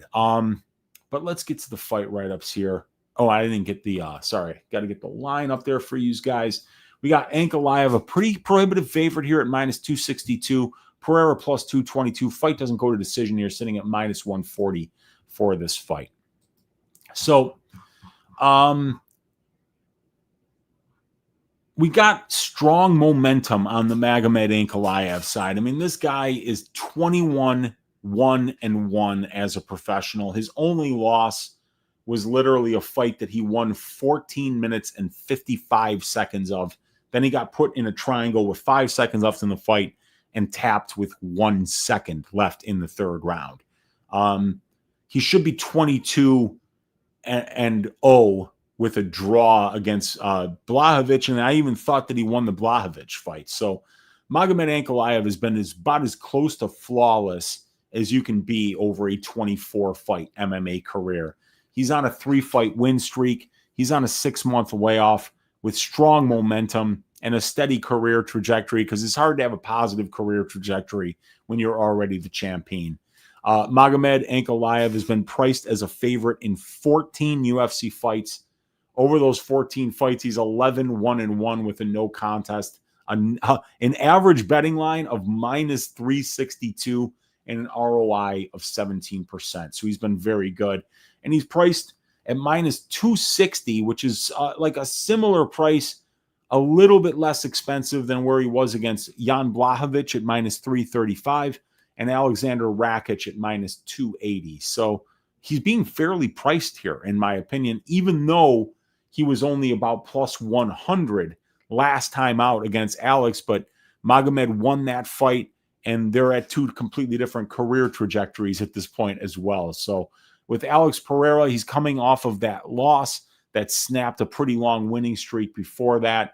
But he's 38 years old, and he really, like when you have a performance like Alex had last time out, you can't have too many performances like that at 38 years of age and have the people thinking that you're going to, you're going to be bouncing back every time. You know, Alex has made a shit ton of money. He's got 11 UFC fights, and about 8 of them have been super high profile where he's gotten paid a lot for them. So you got to wonder if the motivation is still there for this guy to put in the necessary work to be a champion at the UFC level. And the last fight was indicative of a guy who's already mentally checked out. Alex Pereira, in my opinion, has the strength of schedule advantage in this matchup. He's got the better metrics than Ankalaev does, but Ankalaev's metrics can be a little bit confusing just because he fought 2 guys twice. He fought Johnny Walker twice and Iwan Kutalaba twice, so that's kind of like weighed down some of the metrics so they don't look quite as impressive as Pereira's. So Magomed Ankalaev is a very technical and well-rounded fighter. He can win minutes and moments wherever the fight goes. And Pereira is an elite kickboxer that, you know, looks to kind of like sprawl and brawl to keep fights standing and win minutes and moments at distance striking range. So even though Ankalaev is the more well-rounded fighter, the younger fighter, the better career trajectory, the guy with more ways to win this fight, the reality is that most of this fight is going to take place at distance striking range, and it's probably going to come down to who wins the minutes and moments at range. So why would we bet on Magomed Ankalaev here, especially at this big price that we're seeing him at when he was plus 100 last time out to see him around minus 250? Why would we bet on him? Well, Magomed he's an elite fighter. You know, this is a guy who's only averaging or absorbing 2.5 significant strikes per minute. He's 5 years younger than Alex Pereira, so I think the career trajectory and the momentum definitely favoring the Ankalaev side just because he's been the hotter fighter as of late, and he's coming off a win over this particular opponent last time out. So he's already beaten this guy once, and Alex Pereira, look, he's coming off a career worst performance at the UFC level in his last fight. So Magomed's performed extremely well as a favorite with a 17% return on investment. And I rate Magomed as more likely to win minutes and moments in the clinch and grappling exchanges of this fight. But Alex Pereira is capable of winning minutes and moments at distance striking range against Ankalaev if he can keep the fight in the center of the cage. Alex has performed very well as an underdog, going 3 wins and 1 loss with a 74% ROI over 4 fights priced as an underdog at the UFC level. And Alex was priced as a near pick'em last time out against Magomed, and this time he's priced at plus 230. So the short-term negative recency bias on the Pereira side is providing a low price buying opportunity there. So this rematch determines who will wear gold going forward in the UFC's light heavyweight division. And after being priced as a small plus 100 underdog last time out, Magomed Ankalaev is being priced as a minus 260 favorite this time around. The recency bias on Pereira is very bad due to his performance last time out against Ankalaev, which has left the market wondering if Alex has made his money and is riding off into the sunset. Magomed's 5 years younger than Alex. He's the more well-rounded fighter with more paths to victory, and I think their career trajectories are headed in different directions right now. Magomed pretty clearly won the first iteration of this fight, and in my opinion, Alex looked career worst in that fight. So the short-term recency bias is definitely driving that price shift that we're seeing on the Ankalaev money line, and I agree with it. Magomed is a lot faster at distance striking range. He has all the grappling upside in this fight. He's younger. He's more committed to the sport, and his resume is undeniable at 21-1-1-1 as a professional, with his only loss being one of the craziest finishes in the history of the sport. So Magomed is a dominant fighter with elite defense, and I see him using his forward pressure, his speed advantage at distance striking range, his superior clinch game, and offensive wrestling to win the minutes and eventually moments of this fight on his way to a 3rd or 4th round knockout, either at distance or by ground and pound. I'm picking Magomed Ankalaev to win this fight by 3rd round knockout. And my favorite bets for this fight are the fight doesn't go to decision, which is sitting at minus 140. We're getting about a 12% discount when we compare that minus 140 line to the divisional benchmark for 205-pound fights that are scheduled for 5 rounds. And we could see that Alex Pereira's fights have finished inside the distance in 6 of his 7 UFC fights that have been scheduled for 5 rounds. The only one that didn't was the Ankalaev fight. So I think that Pereira is either going to show a lot more urgency this time around and actually look to fight. And if he does, I think somebody's going to get knocked out here. I think somebody's going to get served. I think if Pereira starts looking good on the feet and starts pressuring forward, it's going to make Magomed actually have to wrestle. And if he's unable to do that, I think Magomed is going to actually knock this dude out this time. So, yeah, I like the fight doesn't go here at -140.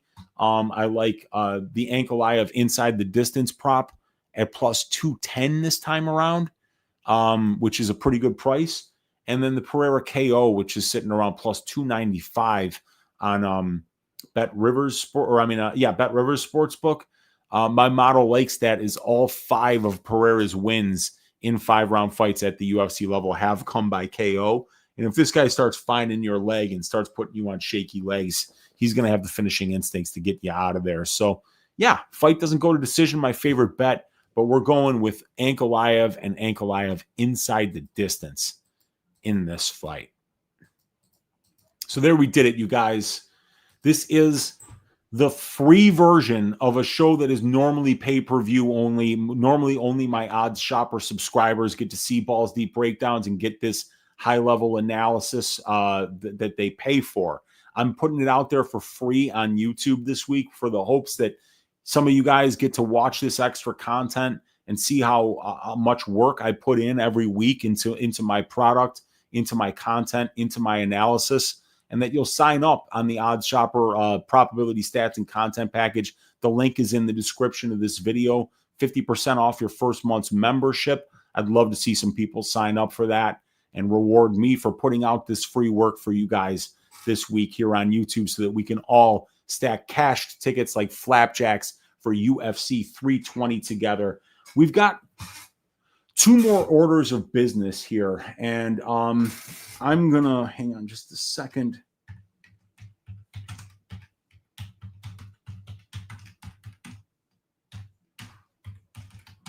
I don't like any underdogs this week, you guys. Ankalaev is a favorite. I'm picking him.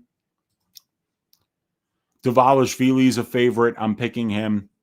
Prohaska is a favorite. I'm picking him. Zalal favorite. Pyfer favorite. Gautier is going to be like -300 or -3,000, I should say. Shahbazyan, big favorite. Basharat, big favorite. This is the only closely lined fight on the card, and I like Santos here, so I can't pick an underdog there. I think Yana Santos could potentially keep this fight close over Macy Chiasson, who didn't look great last time out. Got mixed by submission. He's the favorite. Soriano's a big favorite. Vanderford's actually a favorite. But if I were to pick an underdog this week, I think that Ramiz Brahimaj could potentially be a good underdog, capable of cashing. I think that Corey Sandhagen could look potentially a lot better than his price tag at +300. And I even think that if Pereira actually shows up for this fight and actually tries and actually trains and looks like he's actually ready to go out there and get this title back, I think that he might be able to find some success against Ankalaev. He looked completely lost out there. Like he didn't know that Ankalaev was going to pressure him. Like he didn't know that Ankalaev was going to clinch up. I didn't like the fact that he was unable to get his back off the fence whenever Ankalaev was clinching up with him. And while Magomed wasn't able to get takedowns, he was easily able to win minutes and bank rounds by just limiting Pereira's offensive output by putting him on the back foot and making him clinch up and defend takedowns. So this time around, I think Pereira is going to show more urgency. And I think if he does that, we're going to get a finish either way. So my Bootsy Collins Memorial Dogs or Barking pick of the week is I think probably the money line that has the most value for an underdog this week. And you're getting an elite fighter in Corey Sandhagen who's going up against a minute winner. But the thing is that Corey doesn't get tired and that Corey's going to be the better distance striker here, who's taller, who's longer, who's actually younger, and who's fought a very similar level of competition. So I think that There's a lot of value on the Sandhagen money line this week. Will I be getting there? I don't know, because I still think that Merab by decision at minus 200 is going to be one of those things that hits. I think it's going to hit. And I think that even maybe if Corey does win this fight, maybe the judges won't give it to him. So, yeah, it could be a value loser, but I'm not really liking a lot of underdog lines this week. But when it comes to the ass shaving of the week, we've got to find somebody that's going to win and win violently and do it at a affordable price. And I think that there are some great options. Ankalaev is a great option this week. Yuri Prohaska, when this dude wins, he shaves people's asses. Joe Pyfer, when this dude wins, he shaves people's asses.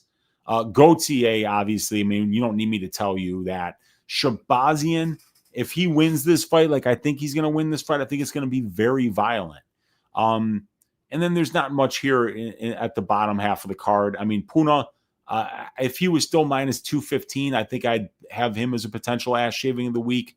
But I think it's going to be one of these guys up here. It's going to be either Shahbazyan over Muniz.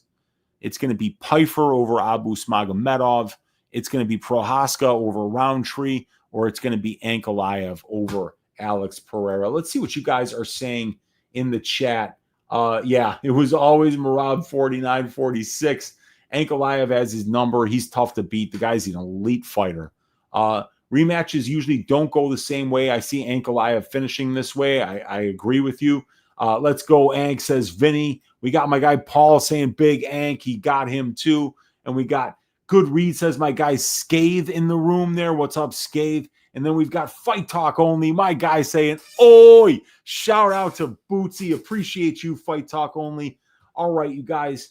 The Uncle Weezy's ass shaving of the week this week is going to be a guy who regularly shaves people's asses and a guy that I'm going to be betting on to win inside the distance. And it is going to be Joe Body Bags Pyfer. And I mean, like, Body Bags has got to be an all-timer nickname for somebody that goes out there and shaves people's asses. And I think that Joe is going to utilize the massive durability advantage that he has in this fight to force Abus to fight. I think he's going to get in that pocket. I think he's going to land bombs. And as soon as he connects once on Abus, I think Abus is going to start rethinking his career choices and start looking for the door. So Joe Pyfer to shave the ass of Abus Magomedov is your Uncle Weezy's ass shaving of the week this week. You guys, we got 345 of you hanging out live in here right now. That's the show. I'm going to get offline now, and I'm going to put timestamps on this for everybody that watches on the replay. But like I said, if you think that this kind of content would be useful to you and your UFC betting habit, click that link in the description of the video. Get the 50% off your first month's membership and get access to the stats that have the prop betting model, the over-under betting model, the matchup stats, the individual fighter stats, the fight write-ups, which are in-depth for every single fight on the card, access to all my tracked bets, access to the Discord, access to this show, Balls Deep Breakdown, access to the show I'm going to put out for free tomorrow, Probability Stats, the Probability Show. And just do me a favor, click on that link. $12.50 for your first month's membership. It would help support my work. I'd appreciate you guys showing me some love and signing up for the program here, since I'm giving you guys some free content this week for UFC 320. Appreciate you guys for watching. Hit that thumbs up on your way out. Hit that subscribe. Leave me a comment down below. And look at those awesome links in the description of this video so that you can get yourself signed up for the Probability Stats and Content Package and get access to all this information every single week for every UFC card of the year. You guys, thank you for your support. Let's stack cashed tickets like flapjacks for UFC 320. God bless each and every one of you guys, and I'll see you guys tomorrow for free on YouTube, probably 3:15 Central Time, for the prop betting show that I do every week, where I take my stylistic reads that we got tonight on Balls Deep Breakdowns and combine them with the betting models that are my proprietary betting models available in the spreadsheet in the description of this video. And we're going to find the best plus EV bets of the week. Thank you guys for watching. Good luck on all your bets this week, and we'll see you tomorrow for probability, 3:15 Central Time. God bless.